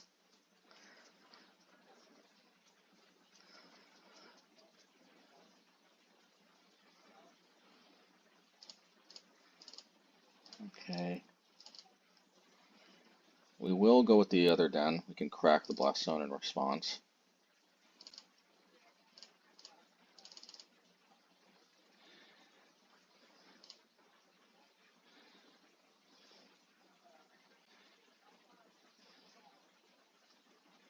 If they Solitude, we have a good double Fury target for it.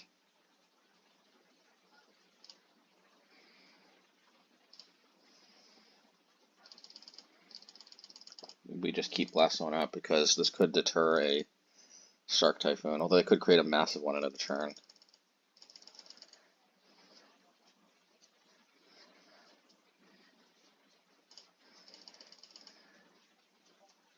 Yeah, we'll gladly eat this. Because we're trying to play around a Supreme Verdict, basically. We are winning this race with Bugbear. Elish Norn. Okay. Okay.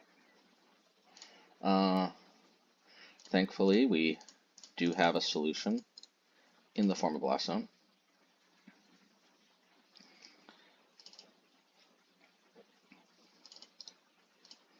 So I will hold back.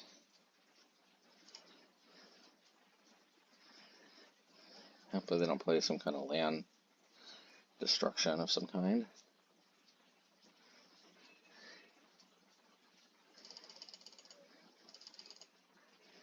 Alrighty. I don't think I'm going to double block the Solitude. I might. I mean, I might. Like, what's the harm, right? They could play another Solitude, but I think I've got that covered. Oh, I'm actually further behind on cards.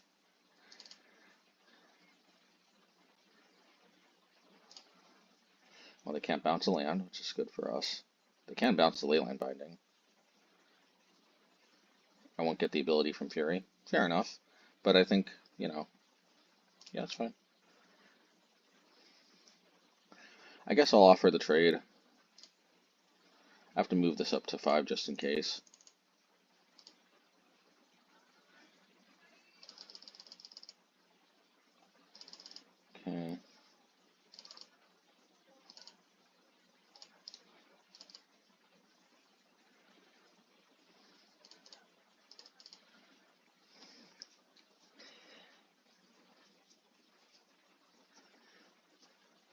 Alright, that's fine. I'll take the trade.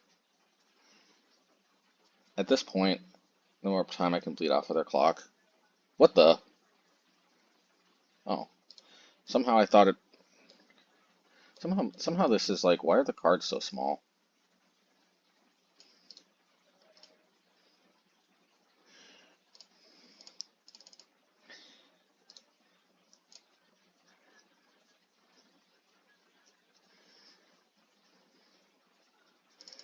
Alright, maybe I just sit back and try to win the streamer war, I guess.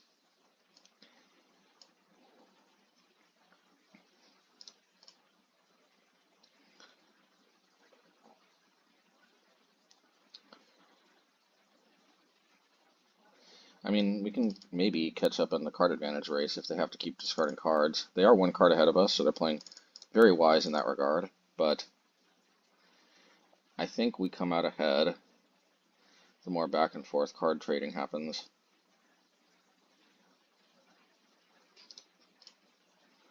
Okay.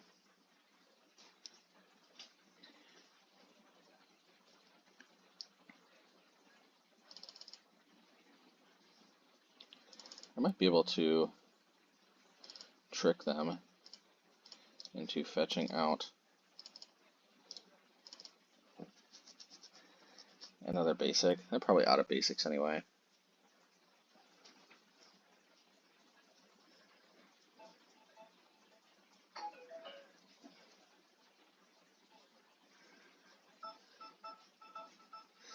I'm probably going to try to block.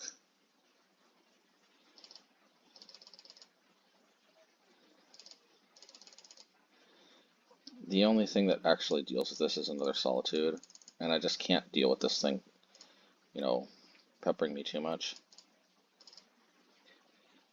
Can bleed more time off of their clock this way.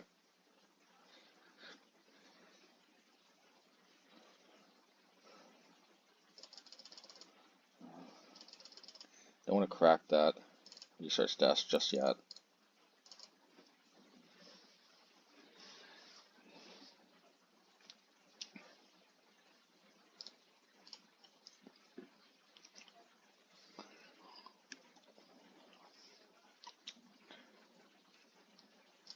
Eventually I'll get another Spyro, and then things could get fun.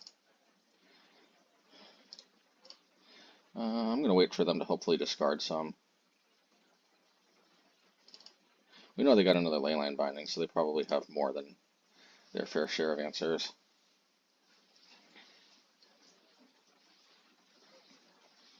Just keep playing lands. So that a fetchables a long time ago. Alright, Spyro. I guess I'll wait one more turn.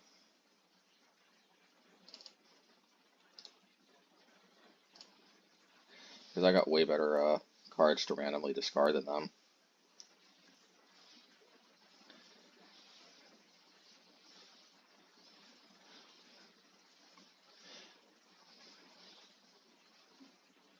What is this? Oh, that sucks.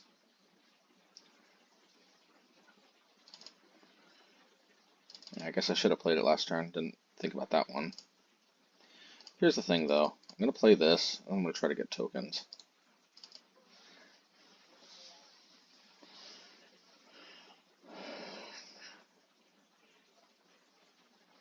And I'm probably going to wait on the tokens.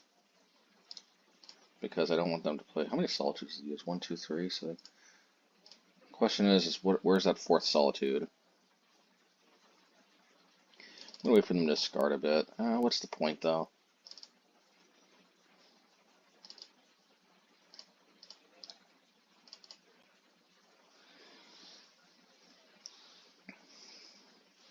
Probably bleeding the clock is better, honestly. Look, they're already at 12 minutes something.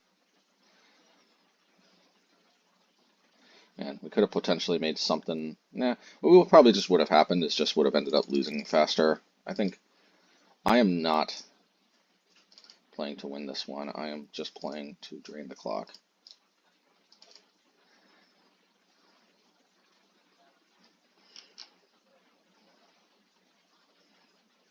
They want to play a Solitude, that is fine by me.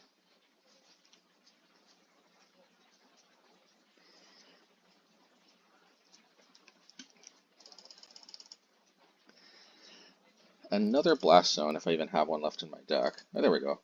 Okay, now I'm a little more emboldened to play the Seasoned Pyromancer, because now I'm not worried about that last Solitude killing me. Do they even have win cons, though, besides that Elishnorn and the 4th Solitude in their deck?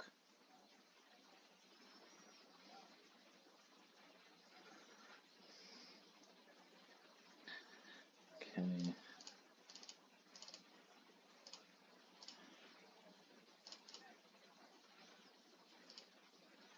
I have to put that on 5 right now.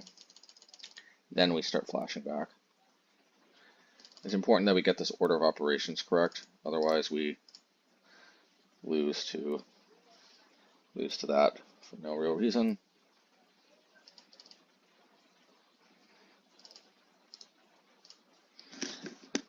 I really hope the Solitude is like the last card in their library.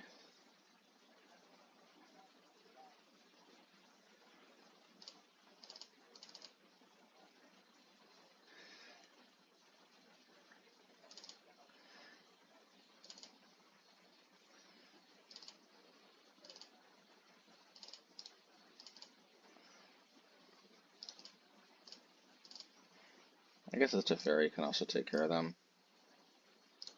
Okay. That works too.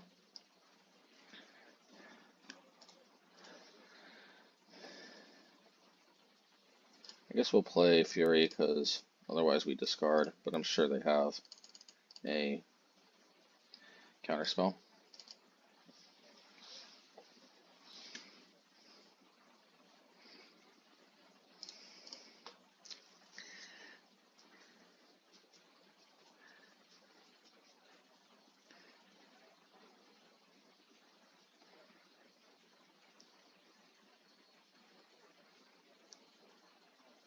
We can hit that for 6.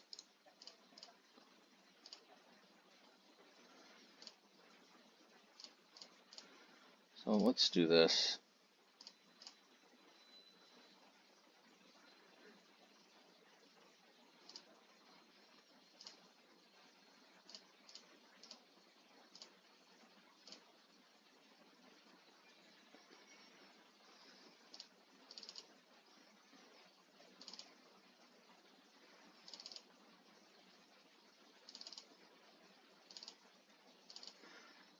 Any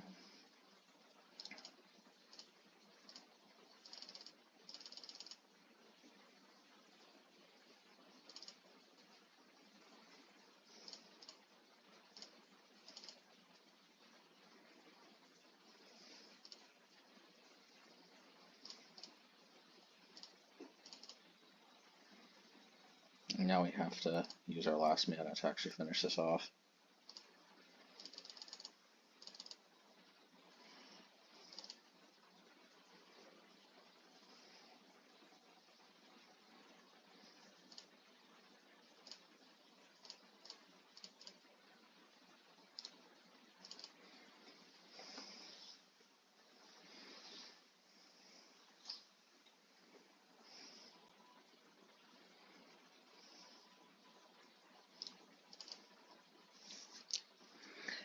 Alrighty.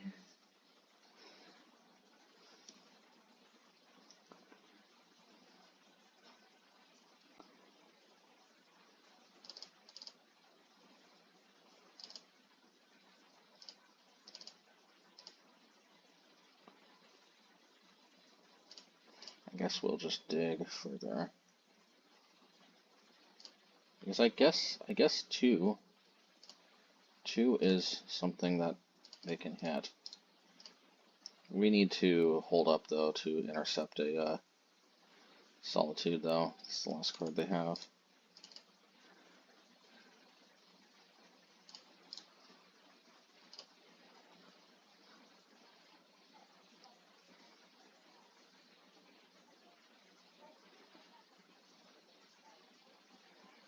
Alrighty.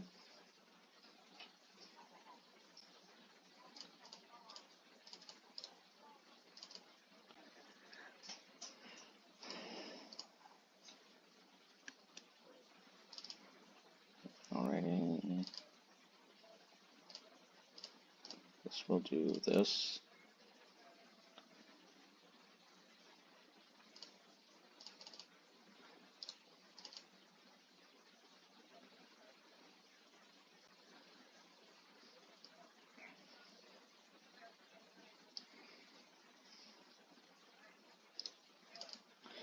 Alright, well they only have 9 minutes, 23 seconds yet, and I think we're favored in games 2 and 3.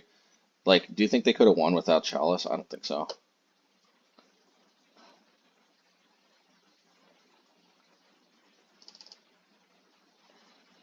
So 2 Shattering Spree should be fine. We play around the counter spells quite nicely.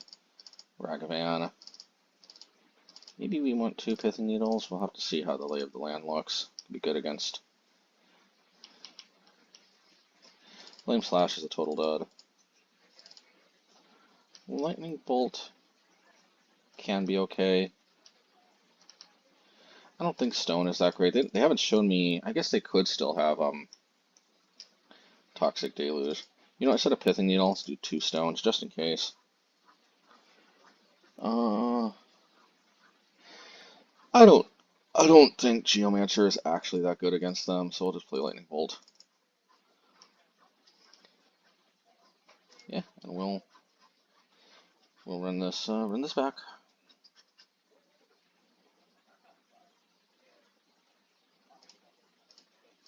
Ready. And Ragavan, don't mind if I do. If we can win game 2, I think it's just a wrap. I know this exposes me to Prismatic Ending, but I just definitely don't want this to get chaliced. Ooh, ooh. Don't mind if I do.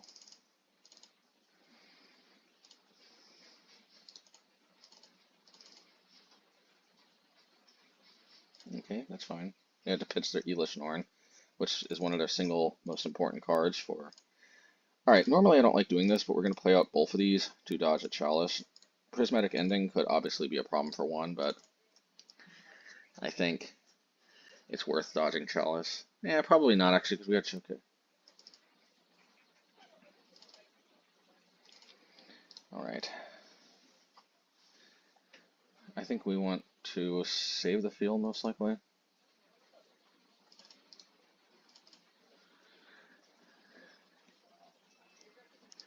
We'll have to see.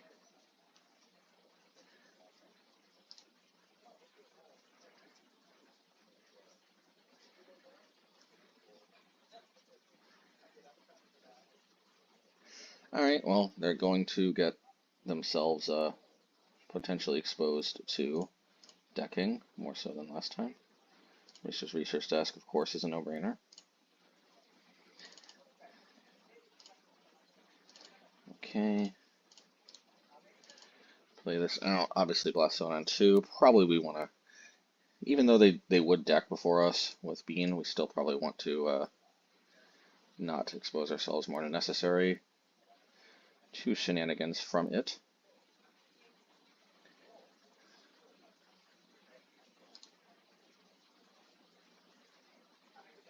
We definitely did not see Yawgmoth last time.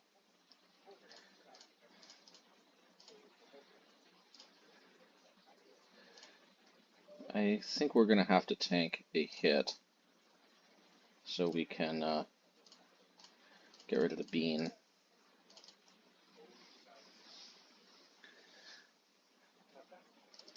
Like we'll tank a hit, but I don't think it's the end of the world. Just take 1 hit, and I'm fairly confident. Actually, we took out so much of our creature removal. We were honestly not expecting on that. This could be a problem. This could be a problem. I did not see Omnath last time. You have another Elish Norn? That's fine.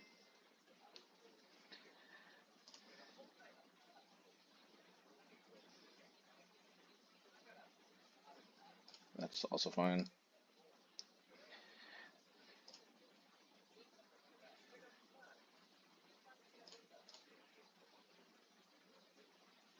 Bonecrusher. I guess we'll try to stomp the Teferi.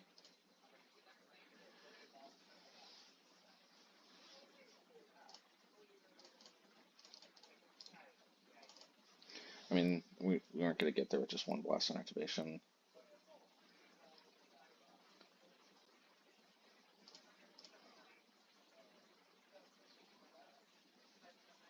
Yeah, that's fine.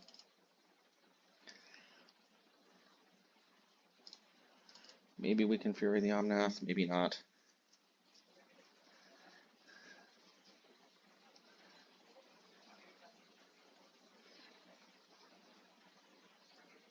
Okay, fair enough. See if they replay it. I could put the Blast Zone on 4. Certainly has some consideration to replaying it, especially if they have another untapped blue source and counterspell.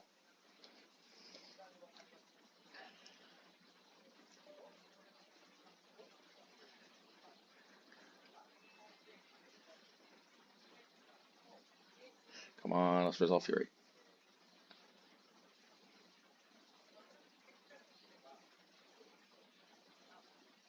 Okay, if they're gonna, I will gladly take that, especially since it gets countered by their own Chalice. Alrighty, I will take this. I will take this. And we're gonna be a little greedy, and we're gonna crack Mishra. And the reason why is that if we reveal Fury, which we did, it's much better to get this off of the research desk. And don't mind if I do. As long as I don't have some kind of discard spell, Shattering Spree will deal with any number of chalices on any number of different mana costs. I don't even know if I want to show it. As of right now, we totally don't need to play it. If it's Eolish Norn, I think we just put Blast Zone on 5. They already played an Eolish Norn, but they could have another one. Okay, Shark Typhoon, not gonna lie, I'm legitimately worried about that one.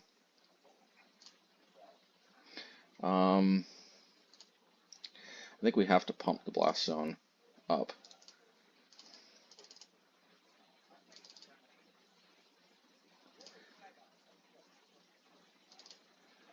Okay, that's fine. So what we need to do is we need to shatter this thing. Wait a minute. Cast with Overload. Yeah, we definitely would have cast with Replicate. We almost screwed that up.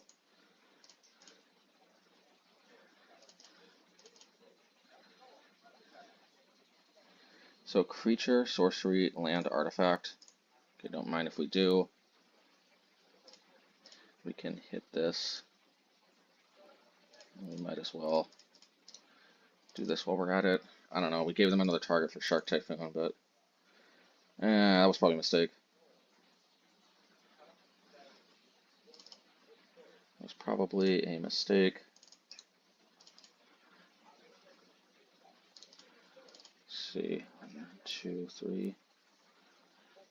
We got to work here. What did it even have? Beanstalk? Okay, fine. Alright, they'll create some dinky tokens. They can put Chalice on top too, and it's only enchantment, okay.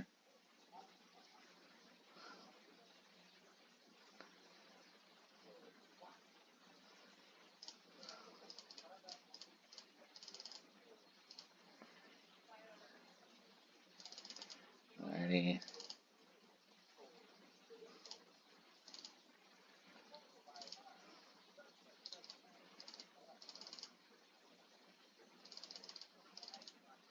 Should I play Fable?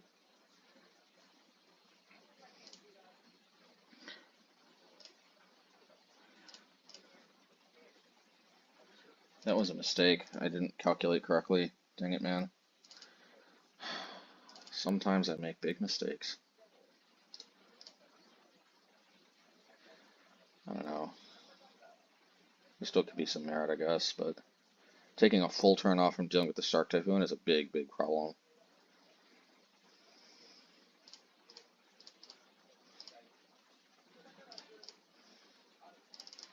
Let's see what we... I mean, as cool as that is, I think we definitely want to discard it.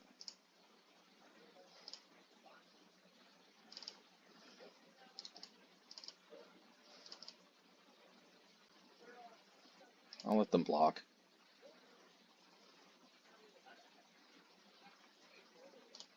Okay, they draw a card. That's fine. We definitely want to Lightning Bolt that instead.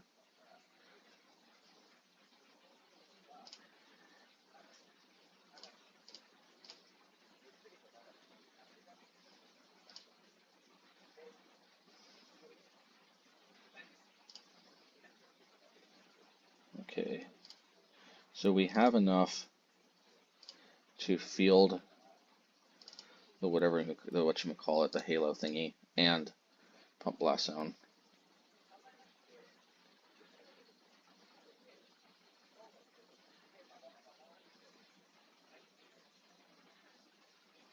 What is this? Dang it. So they both draw a card, and we could have prevented this if we had just put one more thing on this instead of miscalculating. No! I was trying to undo that!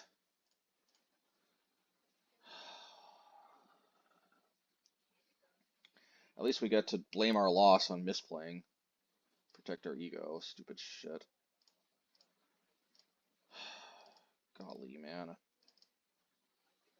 Golly, there was no reason for that. Still got a Fury underneath here, which we can also sweep up. This is so messed up. This is so beyond messed up, man.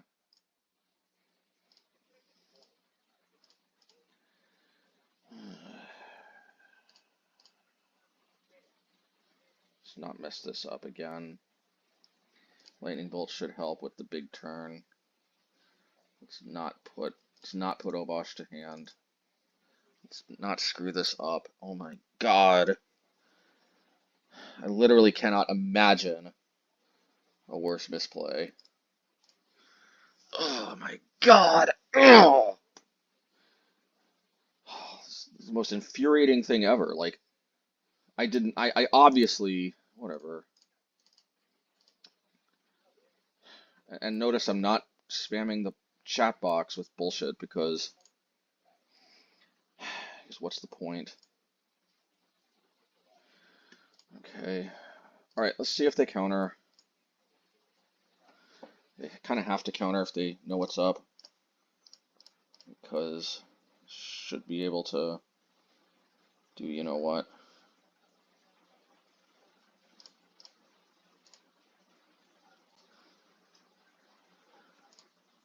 Let's just do this. I'm sure we're going to eat a Solitude, which is fine. I don't care about Ragavan at this point. We're going to put Obosh to hand. Oh, I thought I used my land drop already.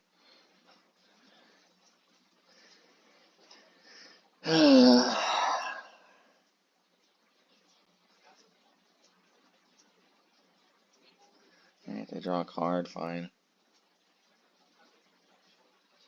We're still actually further in our deck. I mean, for better or for worse, whatever that says.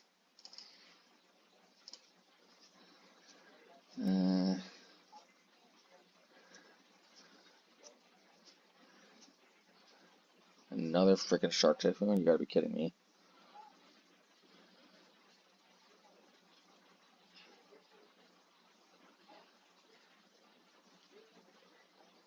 Well, good thing we dodged that with the Blast Zone when we could. And we need another Blast Zone and we need it like now. At least we're drawing exactly the kind of cards we need to see to actually make that happen. I mean, I guess, man, I guess. You know, like,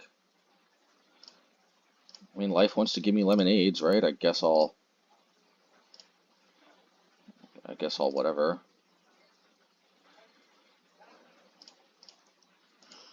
I'm sure they're going to play a Leyline Binding, whatever. Oh my god, why not?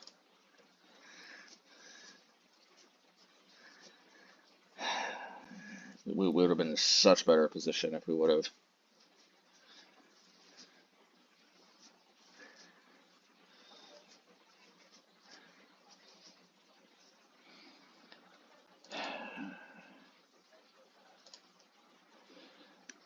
I'm just going to attack.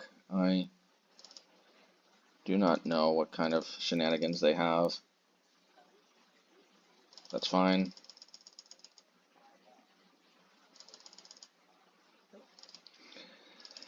We will endanger ourselves a little bit for decking. Because we know we're going to eat a Solitude. Alright, that's That's a good one. We don't want to play it just yet, though. We do want to hold on to this den.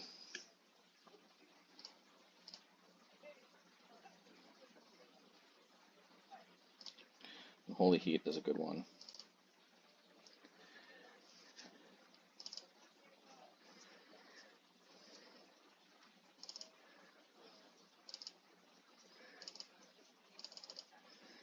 Okay. I might Demolition Field it in a turn, depending on what.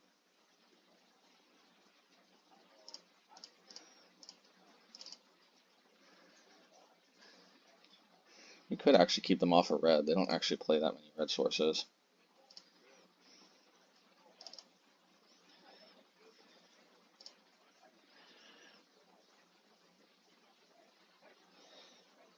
Man, I really want to play Obosh, but I think this this Demolition Field is better by taking them off red.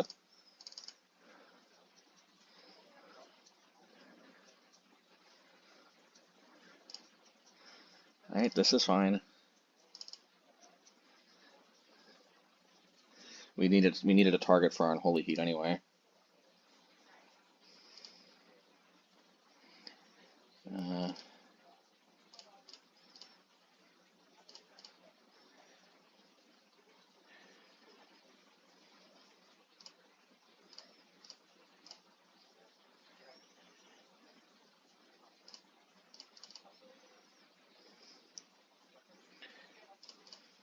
Discard the Obosh and the Den. And I guess we'll play this if we don't get spell pierced. Hopefully they don't play a Leyline Binding. Okay, good. We did take them off of red. That's got to count for something. Okay, you know. Fair enough. Can we take them off of... Not sure. At this point, I think we just discard the Field of Ruin.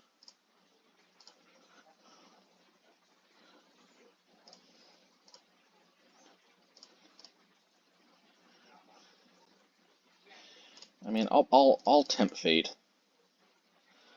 I'll tempt fate. Hopefully I don't play a Leyline Binding right now. That would suck. But gotta tempt fate sometimes.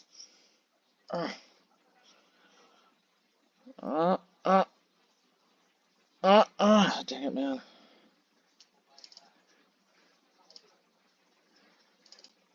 Alright, which one are they gonna block though? The creature or the... I guess they're gonna block the Bugbear. Yeah, they would have just taken the Fable if I hadn't attacked.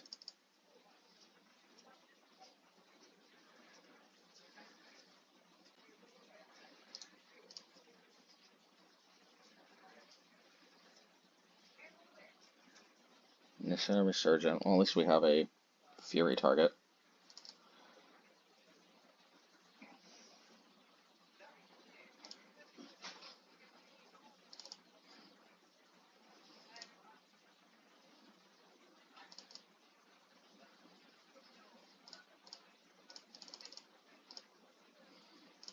I'm not going to risk it by targeting the Shark Typhoon. Looks like they don't give me the option to risk it anyway. That is fine. I'm going to have another one. Blah, blah, blah. I guess we will. I'm actually going to hit the Shark Typhoon because I think this thing actually does kind of affect our clock. We have a secondary objective, possibly deck before they kill us with damage. There's that too.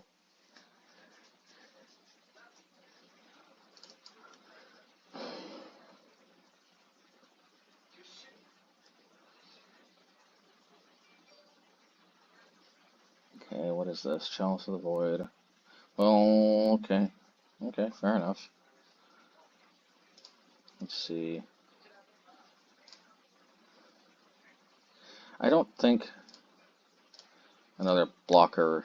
I don't think, like, Fable does anything for us this turn. I really should have dealt with that Chalice, though, first. But maybe they just run out of time, dude. This is so stupid, man. Like, holy moly. Yeah, there's too many triggers, man.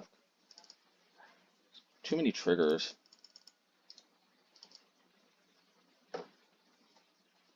There's no way they win with 0 minutes on the clock. I should have attacked though, but it's too late.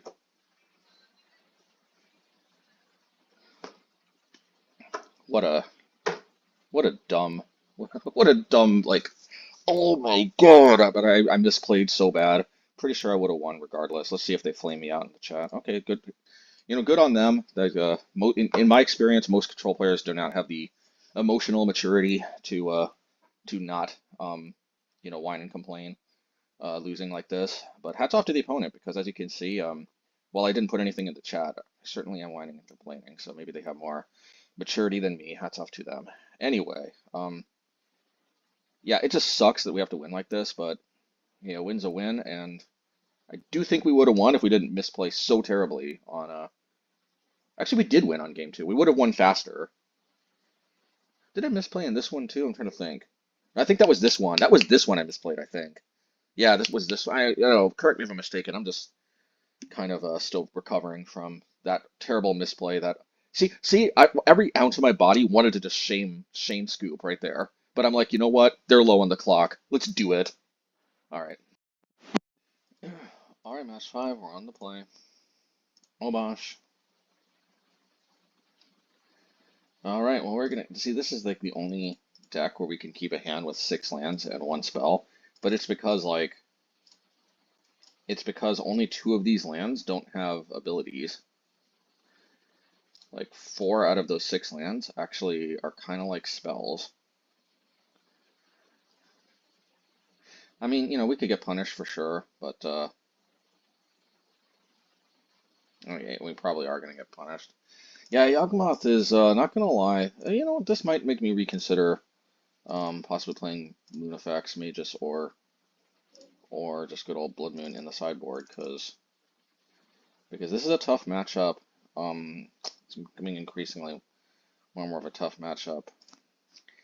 Of course, there's no way they kept a 6-land on spell hand, and rightfully so. The problem is these lands have a lot of utility. They're just not necessarily utility that's going to matter in this matchup. That's the problem. Against like Murktide, this would have been great utility as long as like they only presented 1 Ragavan. Stone of Erech is really good in this matchup, but for whatever reason, I've been seeing the Stone a lot less commonly against Yawgmoth than I have against Scam. I'm not sure the reasons for that, but it just feels like it. Unfortunately, the Mana Flood is not subsiding. The other problem is that they got basics of each type. Since they're not playing red. Ironically, the red decks tend to be a little more vulnerable because they're the ones least likely to actually play a basic mountain. Because they wrongly think that the only source of mana denial they have to worry about is Blood Moon. But we're quickly making that not true. So probably Bowmasters if they don't play a land. If they do play a land and they pass, still probably Bowmasters, but yeah. Okay, well Fury would be pretty rockin' right now, not gonna lie.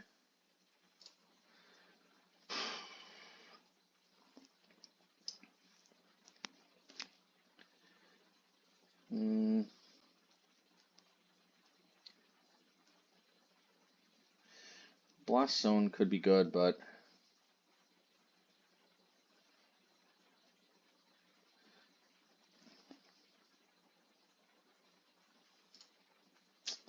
so I'm going to do this, and this might seem counterintuitive because the young wolf is going to attack me for more damage, but I'm just worried that letting that thing live will result in a bigger cord, although I'm probably dead regardless.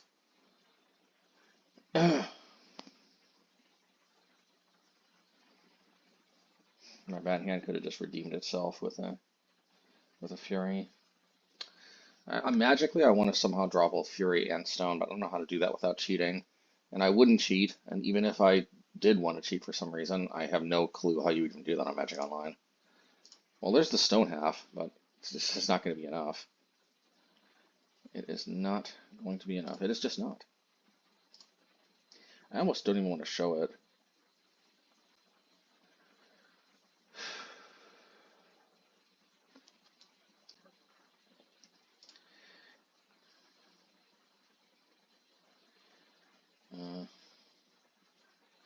Here's what we're gonna do. We're gonna hit this,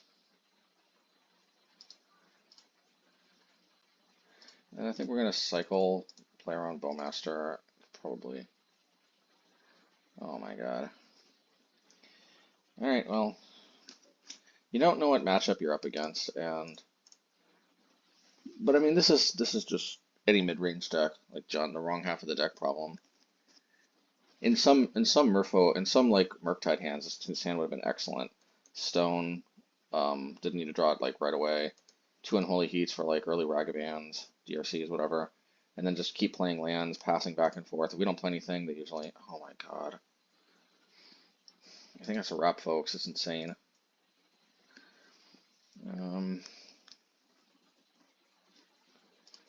So this would really help if we actually had a Moon effect, but we don't, and they play Bowmaster, so Ragavan I think is kind of not so good. I guess we'll play Pithing Needle. Pithing Needle on Grist seems pretty okay. I don't know what to cut though. Stone, Fable, Seasoned Pyromancer, these are all kind of super good cards. Dang it, man. I guess, you know, I want to bring in Needle, but I don't know what to take out. And I think the burn is better than Needle because we actually want to. All right, you know, this is the problem with Needle. Like one of the matchups, you'd think we'd bring it in. I just think we don't. I could break. The only thing I could take. I don't want to take out burn because that's essential to keeping the board clear and not losing Yawgmoth. No, I gotta bring in. Pithing Needle. Oh, okay, but I don't have the slightest clue what to take out though. That's the problem. But naming Yawgmoth is big game. I forgot for some reason. All right, we got one of these hands, which I think we got a mulligan. All right, this hand's a little better, I guess. Yeah. Problem with Seasoned Pyromancer is we don't know when it's going to come online. And 2 Seasoned Pyromancers isn't that great anyway, because we're going to have to probably pitch the other one. If we could end up shuffling it and seeing it again at a better time. That is not, I was hoping for a turn 1 mana dork, but it is what it is. I guess we will probably play this.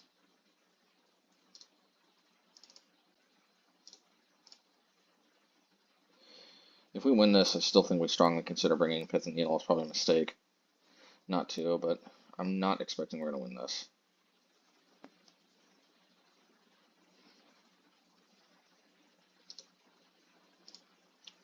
Okay.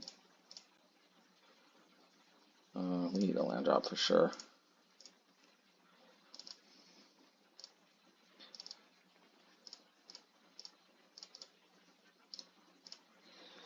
Alrighty.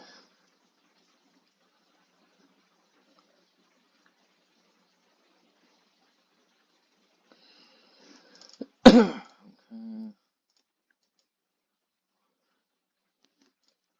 At least Yawgmoth by itself is not super scary.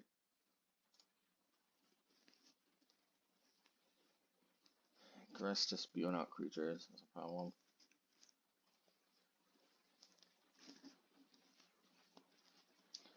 Okay, Agatha.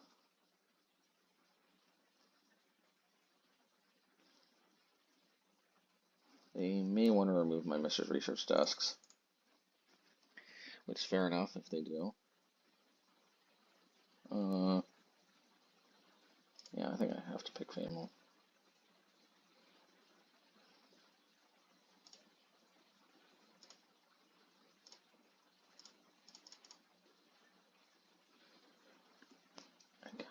I kind of want to discard some kind of matchup, but kind of not, because it can.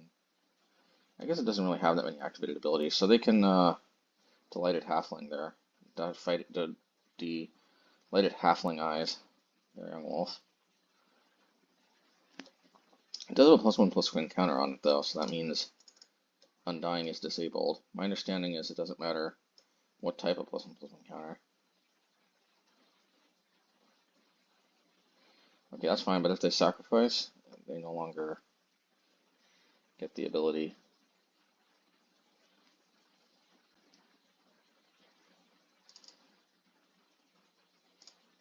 Could put a +1/+1 counter though, which is a kind of a problem. I think I need to put Seasoned Pyromancer and land. Alright. Let's offer the trade.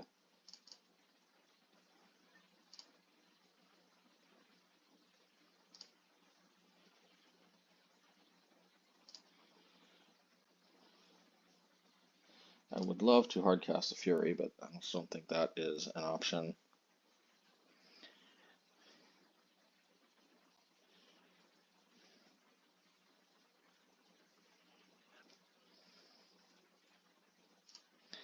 I think we have to.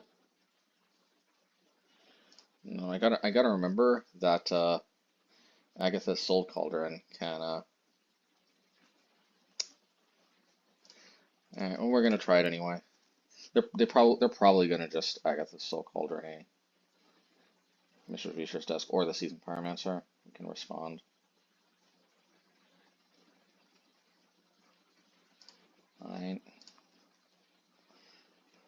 Alright, hopefully they Soul Cauldron because we respond with Unholy Heat. They won't make this mistake again.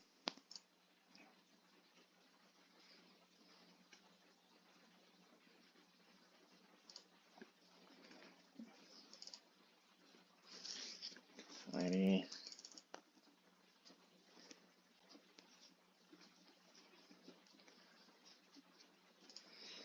Alright. Hopefully we just draw land so that we can just one-shot the Grist. Or better yet, yeah, they can pump their insect token. So we're looking to one-shot the Grist.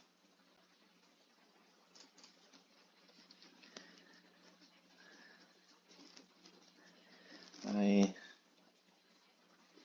guess I'll get an attack out while I can. Maybe that's not a great idea. No, I'll take my shots.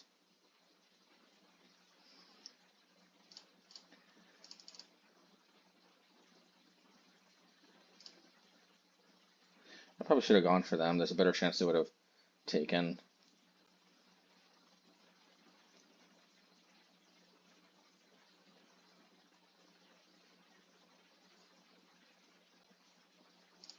Okay, they still take.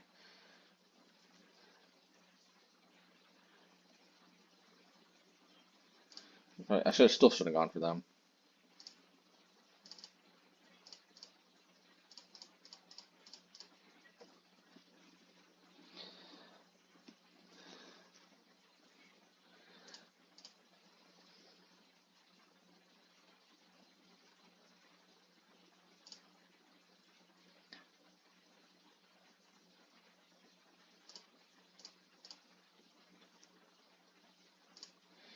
I guess we'll do this.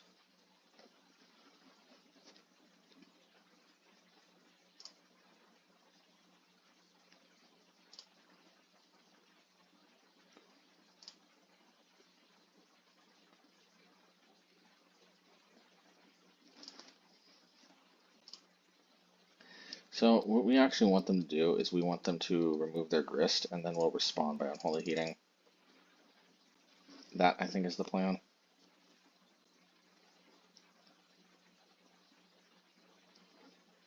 Because we really don't want that Grist to be in the graveyard for a future Soul Cauldron.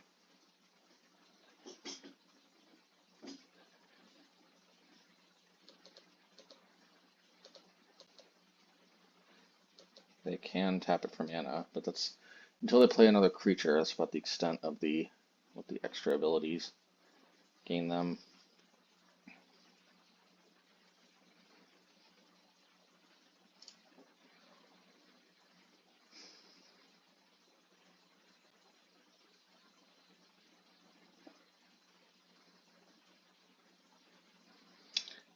I really want them to exile Grist because I don't want the Ignoble Hierarch to get that ability. Okay.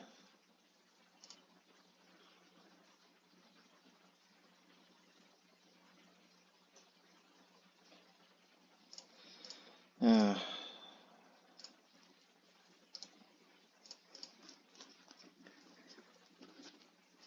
now if they...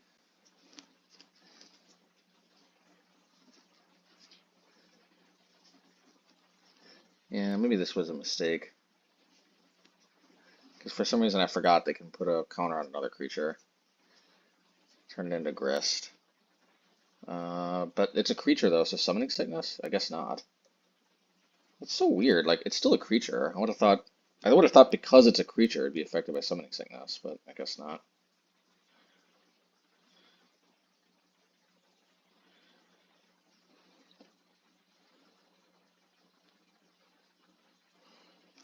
Kiki or Fury? Prone Fury.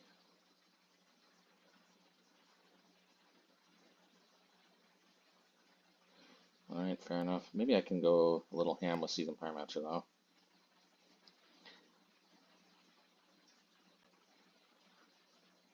I wonder why I can use the ability of Planeswalkers, but not creatures.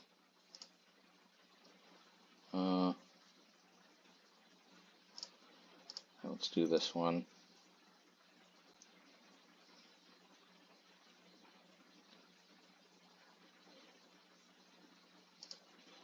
Let's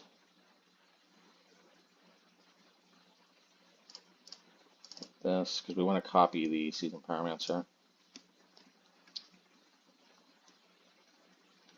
I don't think we need blockers.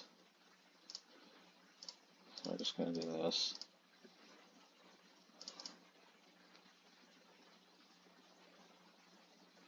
Maybe we don't actually copy it.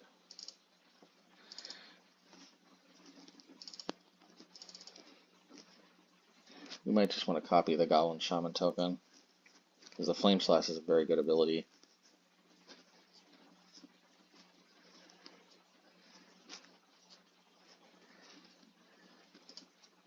Alright, well they can't kill the Seasoned Pyromancer just with Grist.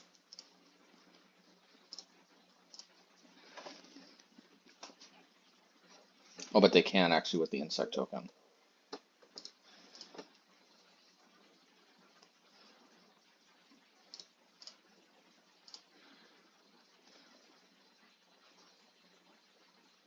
Oh, it's interesting. I would have thought they would sacrifice their own creature. Because I think this is kind of going to go a little nuts here.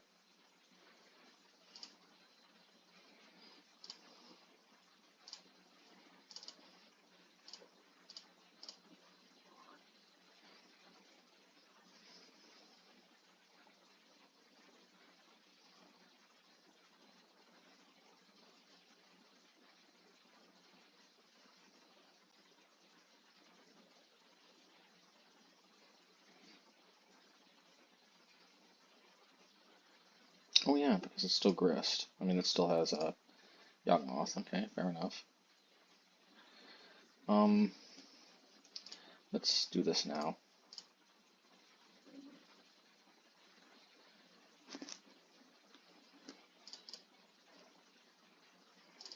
Okay, I think that's a good one.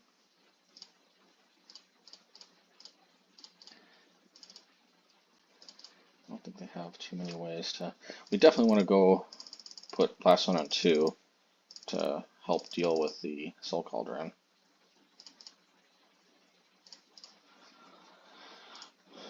Okay. If we can intercept a creature before it gets the counter, then maybe we can avoid some of the worst craziness from this card. Please be Elven Chorus. The way they tapped it made me think it was Elven Chorus, but it's probably going to be Yawgmoth. Alright, that's fine.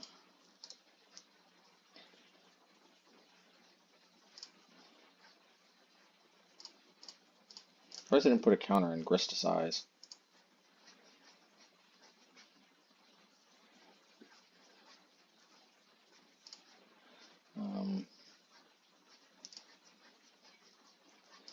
Alright, don't mind if I do. I think this is probably GG.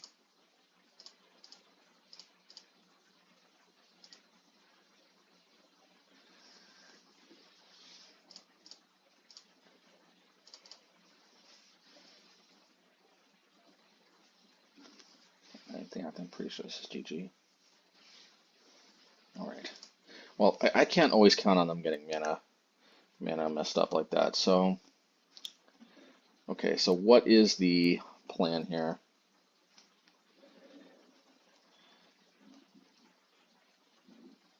I don't know how good Bonecrusher really is. I mean, like, I like being able to tag creatures. I just don't know how essential it is. Seasoned Pyromancer was super important in that match. But I can't help but feel that Bonecrusher is still better overall, but yeah, Pithing Needle is probably just where it's at.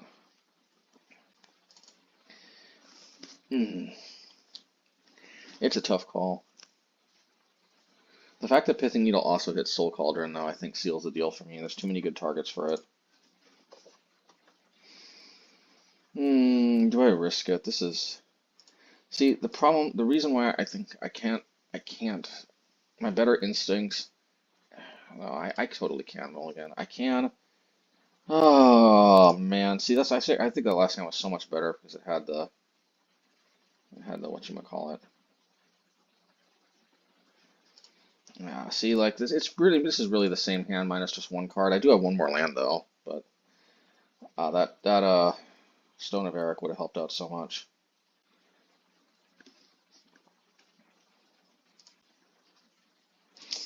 Well, that is nice.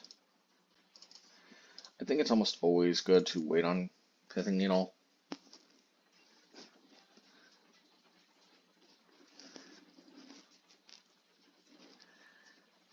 If they play Grist, I think I just play Pithing Needle on name Grist. Yes, they could play Yawgmoth. But I think I have to prioritize what's right in front of me. Please no Force of Vigor. Okay.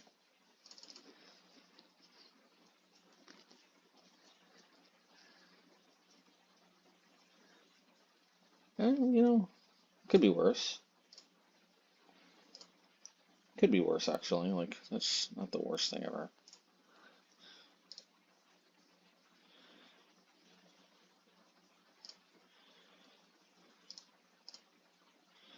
Let's do this now.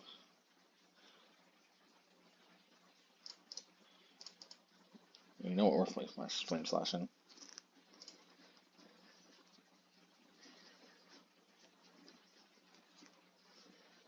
I'd have to pitch the Fury too. In which case we probably do so by putting Obosh to hand.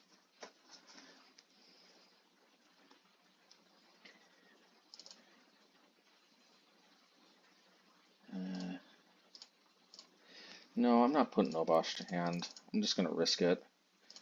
We have a clean sweep Fury for 1/1/1/1/1 next turn. Hopefully we dodge one turn of them playing Yawgmoth.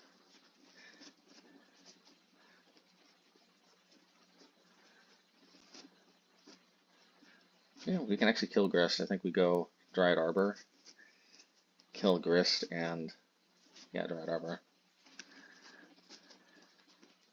I think we discard Mountain, probably keep the Blast Zone as is right here. Man, that stone would have been so good.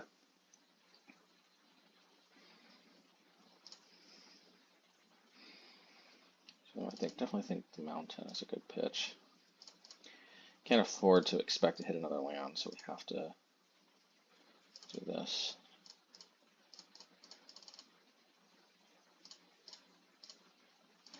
Yeah, hitting the Undying creatures, not worth it yet.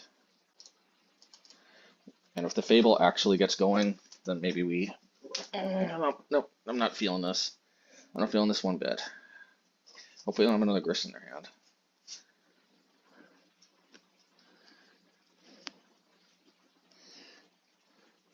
If it's, I mean, either way, you can pretty much guarantee they got a Yawg in their hand. Or not. Okay. Was not expecting this, to be honest. Whew.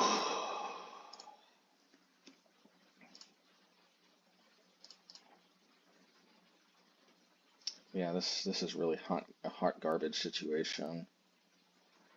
Another Blast Zone.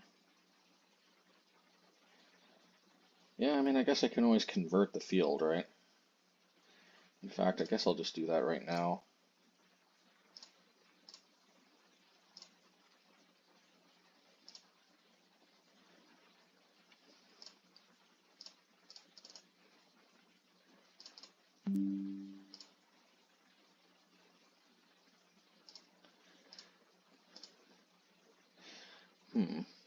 If we Pithing Needle Yawgmoth, I think we're going to be in good shape. I think we'll do it. Thran Physician. I think as long as we survive, should be in a decent shape. Hopefully not Grist.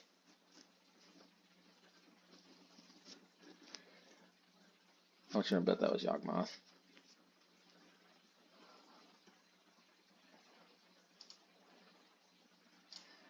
Alright. Hopefully they didn't draw like Dismember or something. Okay. We will take it. Let's hit this.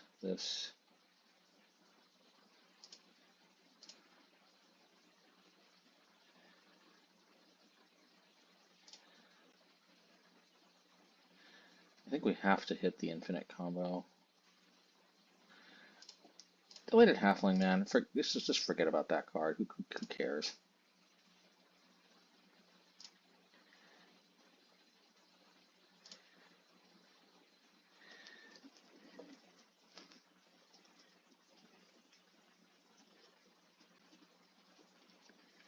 And take 3. Disappointing, but I think we'll live.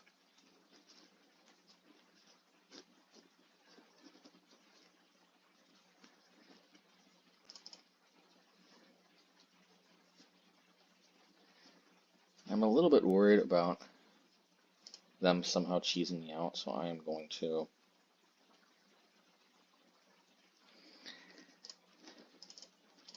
question is, should I hold the den in my hand?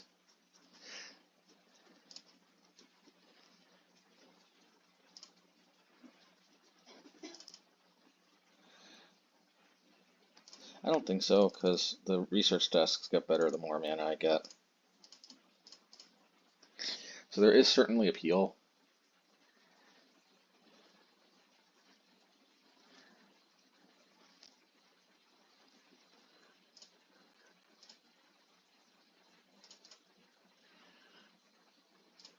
We'll just block with the insect token.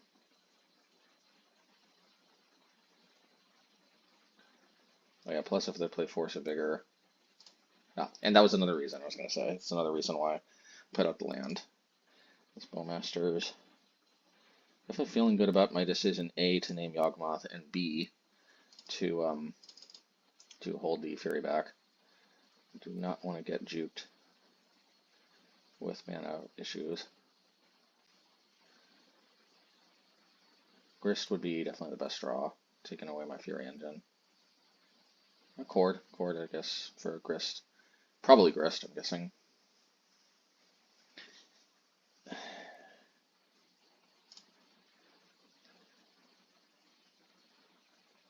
Alright, that's unfortunate, especially since the...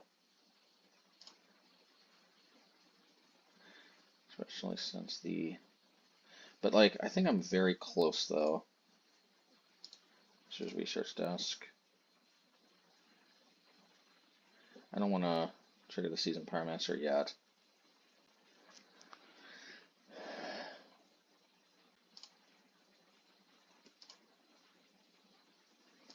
Stone is good, but it's a little late to the party.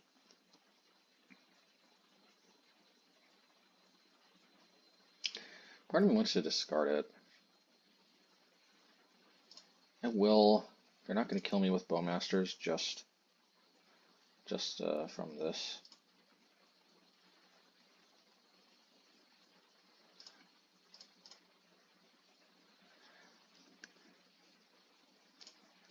Alrighty.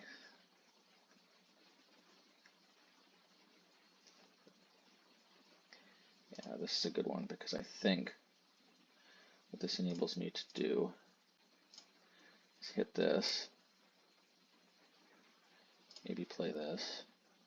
Yeah, definitely play this. Seasoned Pyromancer. Drop 2 cards.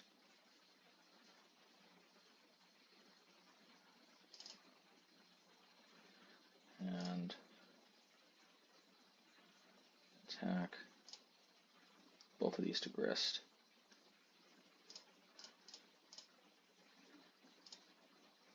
We want to keep this one alive because that's our draw engine.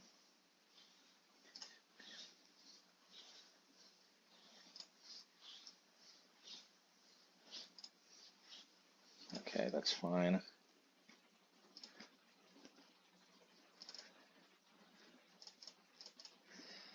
I'm kind of thinking we just hit the stone now because we want to play around Bowmaster, but we're pretty much playing around Bowmaster regardless.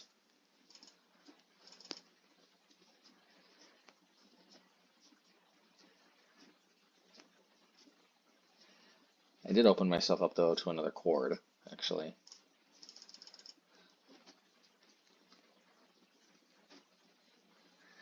Okay. Don't want to take the hit, so I think I have to do this.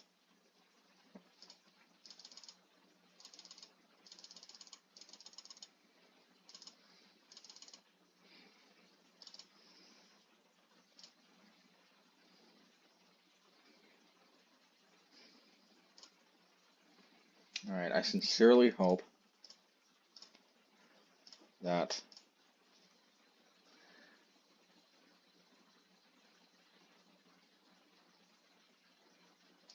did they run out of basics for real? Okay, come on, please. Just this one time, no Bowmaster.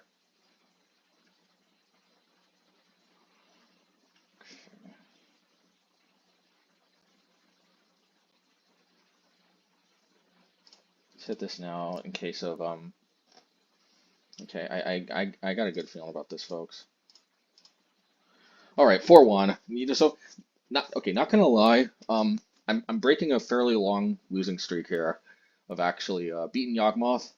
I know it didn't. I mean, who knows? Maybe the last card in the hand was Yawgmoth. Like, it's weird because they didn't have Yawgmoth, but it felt like Pithing Needle was still giving me a lot more confidence that I would have had because without that Pithing Needle, they just draw Yawg and instantly win. With the Pithing Needle, they have to draw an answer and Yawg. So like, even though it didn't come up, I've still felt like that Needle was still kind of important. Alrighty. All right. Another sweet 4-1. We'll take it. I mean, last time we got a 3-1 with this list. Not sure if that's going to go up or not. It probably will. I mean, why not? I'm trying to upload as many videos as I can this time. Probably not more than 3 a week, though. Otherwise, I'll freaking burn myself out like crazy. So I might probably the other one's going up too. 3-2. Yeah. This one is a 4-1 though, so we'll take it. And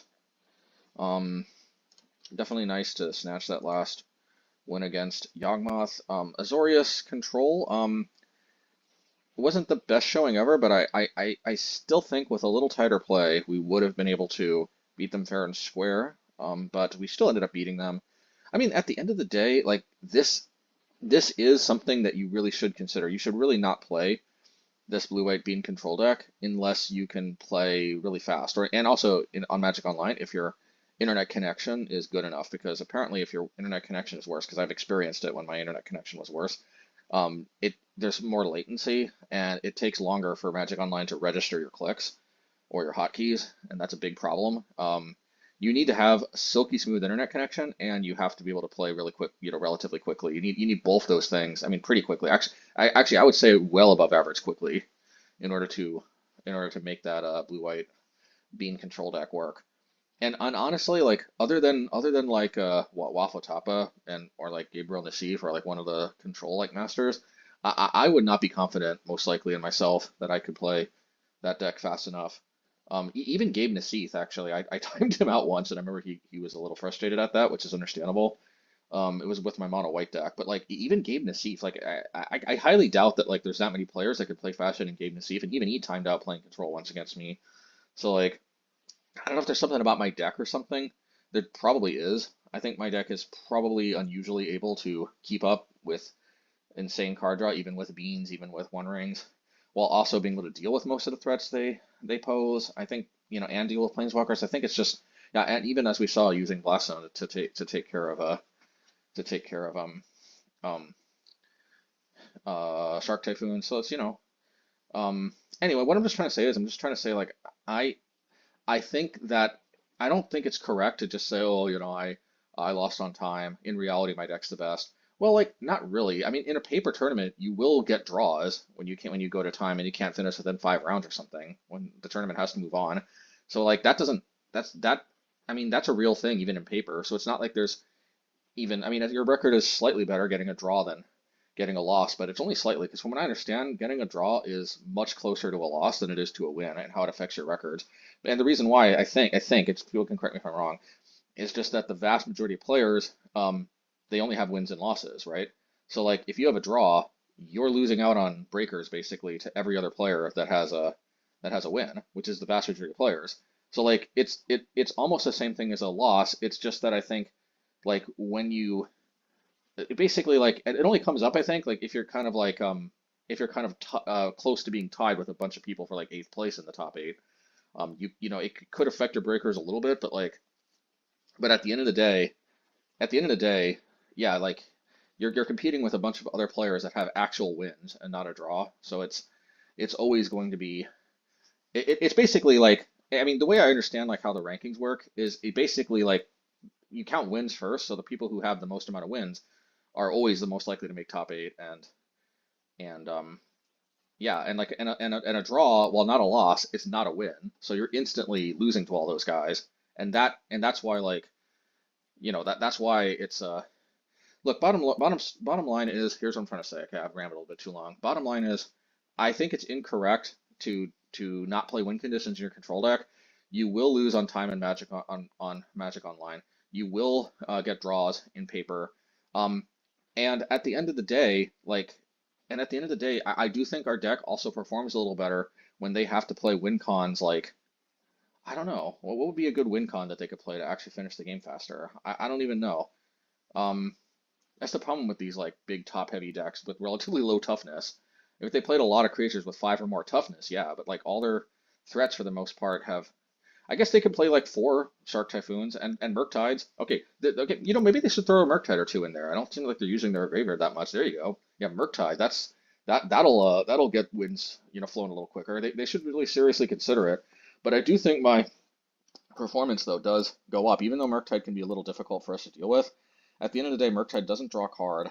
I know why they don't play it, because it's not as ideal as Shark Typhoon, but Shark Typhoon takes a lot longer to get going, hence bigger issue with time, and I can still deal with it. It takes me more time to deal with it, but I can still deal with it with Blast Zone. So at the end of the day, Shark Typhoon takes longer to get going. It also is something that I can deal with, and maybe a lot of players can too, especially now with Boseiju and whatnot.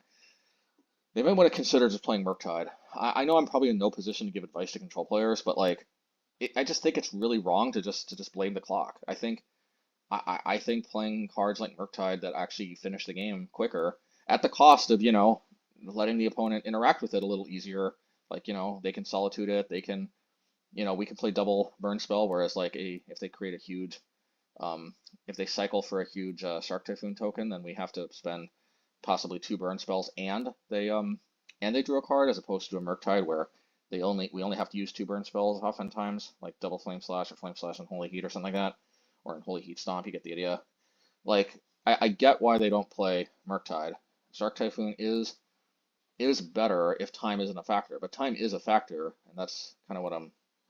Anyway, bottom line is I think the control players still haven't figured out how to streamline their deck yet, and I don't think it's cheesy of me to count that win as an actual win and not like a win with an asterisk. Both because I know I made a huge misplay, and I think some other misplays too, that I was keeping it together a little better, but that huge one just was a little hard for me to stomach. I would have been in a massive bad mood if I actually ended up losing as a result of that. I should probably still be in a bad mood, but I don't think I can. I have a hard time whipping myself into a bad mood for nothing. I don't know. Maybe some people have that skill, but you know, I have plenty enough to work with usually on a given day. There's plenty enough that can go wrong in my life on a given day that I don't have to worry about whipping myself up into a bad mood for no reason. But you know, but there is an argument to be made that I shouldn't have such a better mood just because I got bailed out by good fortune. You know, there's an argument to be made that I should have been punished for that. But anywho's that okay? Amulet Titan, that was a good win. That was some really funky hands from them games 2 and 3. But to be fair, there was also funky hands from us. I definitely on our average games, I think I probably see Ragavan a little more often. I also see more Demolition Fields, Field of Ruins, and Geomancer's Gambits, I think. And as long as we see a healthy mix of those cards, then you know, as you can see, we can basically, if we hit their Karoo lands, it really sets them back. I mean, like they could shrug off like one field, one like Geomancer or something like easy. They can, you know, when Titan players say like, you know, cards like Cleansing Wildfire they just don't care about that much, like they're right, but there is a point at which they get hit by too many of those effects, and it does start to seriously slow them down. And I think we definitely hit that point. Like one of them they can shrug off easily, but you know, I mean, we have easy answers to their Dryad. We have easy answers to their Karoo lands. Like oh yeah, and another thing that didn't really come up in that matchup, Blast Zone hitting their amulets is a real thing that I've done, that I do many times. And another thing that didn't come up, but it's important to keep in mind in the amulet matchup, is if they've got an amulet, sometimes it's correct to hold up your Field of Ruins or your Demolition Fields. Like say they have 4 untapped lands and a amulet in play, and you think you can win the next turn, or at least you think you can start angling for a massive advantage, like Fable starting to copy Fury, which isn't a direct win, but you could position yourself to possibly win the next turn, even through like a Titan or whatever.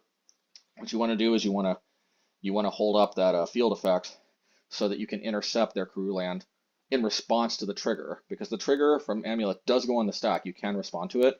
So the Karoo land, when it comes out, will be tapped with the ability on the stack trying to untap it. So you can Field or Ruin it or Demolition Field it in response, and they'll be at 5 mana instead of 6 once they get their basic, and you will slow them down that one turn, and they will have to return a land still, which means in theory they're even slowed down the following turn as well as just that turn. Of course, they're still at 4 lands, though, I believe. Yeah, they'll still be at 4 lands if they still have a basic to fetch out, and eventually they will run the basics. And then you can, and then as long as you hold up a field or a field effect on the next turn, if you hold that up for their turn, you can repeat and continue to do that. And this works even with multiple amulets. If they have multiple amulets out, both the triggers go on the stack at the same time. There's, to my knowledge, no way for them to somehow put the trigger on the stack at instant speed in response to our field or something. Like you know, you do have the ability to keep them up. Now, of course, if they play an untapped land, you know, where the Karoo trigger doesn't go on the stack and they don't bounce the land, you know, eventually they will be able to just, you know, you get the idea. But at least a lot of times they rely on the Karoo lands to hit their 6 mana and whatnot. So you'd be surprised. Like you'd think that going you know, hitting Amulet would make me think I got to run to Magus of the Moon again. But well, Magus of the Moon definitely makes the Amulet Titan almost trivial if I see it early enough, if they don't have an answer. They had like 2 Dismembers though, games 2 and 3, I think. I think they arguably blew it too early on the Ragavan, because if we had Magus, they needed to save it for that. We didn't have Magus, so I think it turned out to be correct for them. But if they're playing correctly, they're holding it for Magus anyway, in which case we come out ahead for having Geomancer, because they're kind of holding Dismember for a card we don't have, right? And which kind of is an advantage in and of itself. I mean, they're in a tough spot because at any given moment we could change our mind and play Magus, like we have many, many times in the past. So yeah, let's just say that there's some situations where, strangely enough, we actually benefit by not playing Magus, and that's because sometimes they hold that Dismember instead of using it on the Ragavan or something. And then what else? And then yeah, but as you can see, even though Magus is still the haymaker it always was against Amulet, I think we can still win with just Geomancers and the 8 fields. It's a surprisingly powerful strategy we can employ. Then I'm going to skip to Mono Green Tron, and then I'll address Lotus Field. But like, yeah, Mono Green Tron, I think there's just no argument that the Geomancers is going to be better than a Moon Effect. Very satisfied there. We were able to keep them off of Tron very satisfactorily while drawing cards, while also Field of Ruining and getting basics back. And eventually they don't. So we're just kind of hard strip mining them while also not falling behind on our mana development, which is kind of huge. You know, when we say that we Demolition Field or Field of Ruin as a strip mine effect, that's actually technically not true because technically we had to pay 2 more mana than a real strip mine. But, and this is huge, we also don't fall behind on our mana development because we put a land into play and they don't. So it's like a strip mine where you have to pay 2, but you get 1 mana back. In other words, it's like strip mine and you pay 1 to not fall behind on your mana development. Like that's kind of what it is. And I think for paying 1 extra mana, strip mining without falling behind on mana development is well worth it. I think it's better than strip mine. I really, really do. So yeah, mono green Tron. Very satisfied with that. The Pithing Needle so far, I think it's doing what it needs to do against the ring, and I think it had more applicability in the Yawgmoth matchup than Haywire might would have. I wonder if this means I should be considering it in the non-Obosh versions. I'm not so sure that I do want it there though. But it is good here because we did need to make room. We did need to make room for the Shattering Sprees, and this did come up against the Azorius control deck. Like it was nice to have access to a artifact destruction spell to kill Chalice. This was one of the impetus for us to play Shattering Spree, is the fact that even though it's not super common, Chalice can be something that, kind of gets us. And just having 2 of these cards, which we can draw into at any point in the game, and it's very difficult for them to counter. I mean, for the most part, only Flusterstorm and Mindbreak Trap, and who plays that? Like, there might be more, but some kind of blue-red spell, I forget its name, that also I think counters any number of spells on the stack, and I think it only counters 2. Anyway. Mindbreak Trap I know counters any number of spells, or exiles them rather, but nobody plays that in Modern, and then even so, like, who'd bring that in only specifically, bring a 4-mana counterspell for Shattering Spree? The only actually played counterspell is Flusterstorm, and even Flusterstorm's not a guaranteed answer, because if we have a ton of lands and we only sink like 3 mana into it, a lot of times we can pay all that mana, and then they can play another counterspell, but then the Flusterstorm is basically just a non-counterspell if we pay the mana. So, anywho's it. Okay, and that takes us to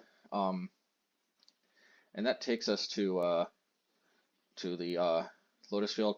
That sucked that deprived us of actually getting the trophy that we lost to Lotus Field.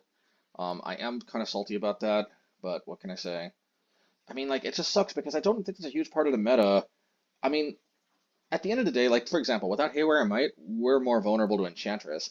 But 1, I think we still lose Enchantress even with Haywire and Might, although being able to hit Enchantress Presence really helps. But B, Enchantress is just kind of rare. I don't want to warp our sideboard just for that 1 deck. So, like, we will probably lose to Enchantress. We will probably lose to Heliod combo. We will probably lose to Lotus Field combo. But those decks are just so rare, and it just sucks that we bumped into it because I think the vast majority of matchups, I do like this list, and I'm probably going to run it back again before I think about making further changes. I have been liking Ragavan on the sideboard. I have been liking Geomancer over the moons. I mean, I know that other players, like Electric Bob, for example, have really loved their Blood Moons. But again, I'm just not seeing it. Like, in my matches, I feel like I get way more mileage out of the Strip Mine plan. That's just me. That could change, and we still have our Blood Moons ready to go if it does. Anyway, I think I've spoken enough. Long story short, I like the 75. I like Pithing Needle. I like Geomancer. I liked Shattering Spree. I liked Ragavan on the sideboard. I like Bonecrusher Giant making his triumphant return. I like all of it. And I like all of you who are watching. And I also really, really appreciate the patrons. So shout out to Adrian King, Gavin Downward, Daryl, B-Train 4, Savage O's, Jules Faro, Kevin Roback, Roland Shunnerman, S. Robertson, HJ, CLIU, Sofa Scarab, Erwin Lopez, Stanley Franks, Jeff H., Brian H., Z. Cole Smith, Andrew Watts, and Michael Patton. Thank you. MHayashi.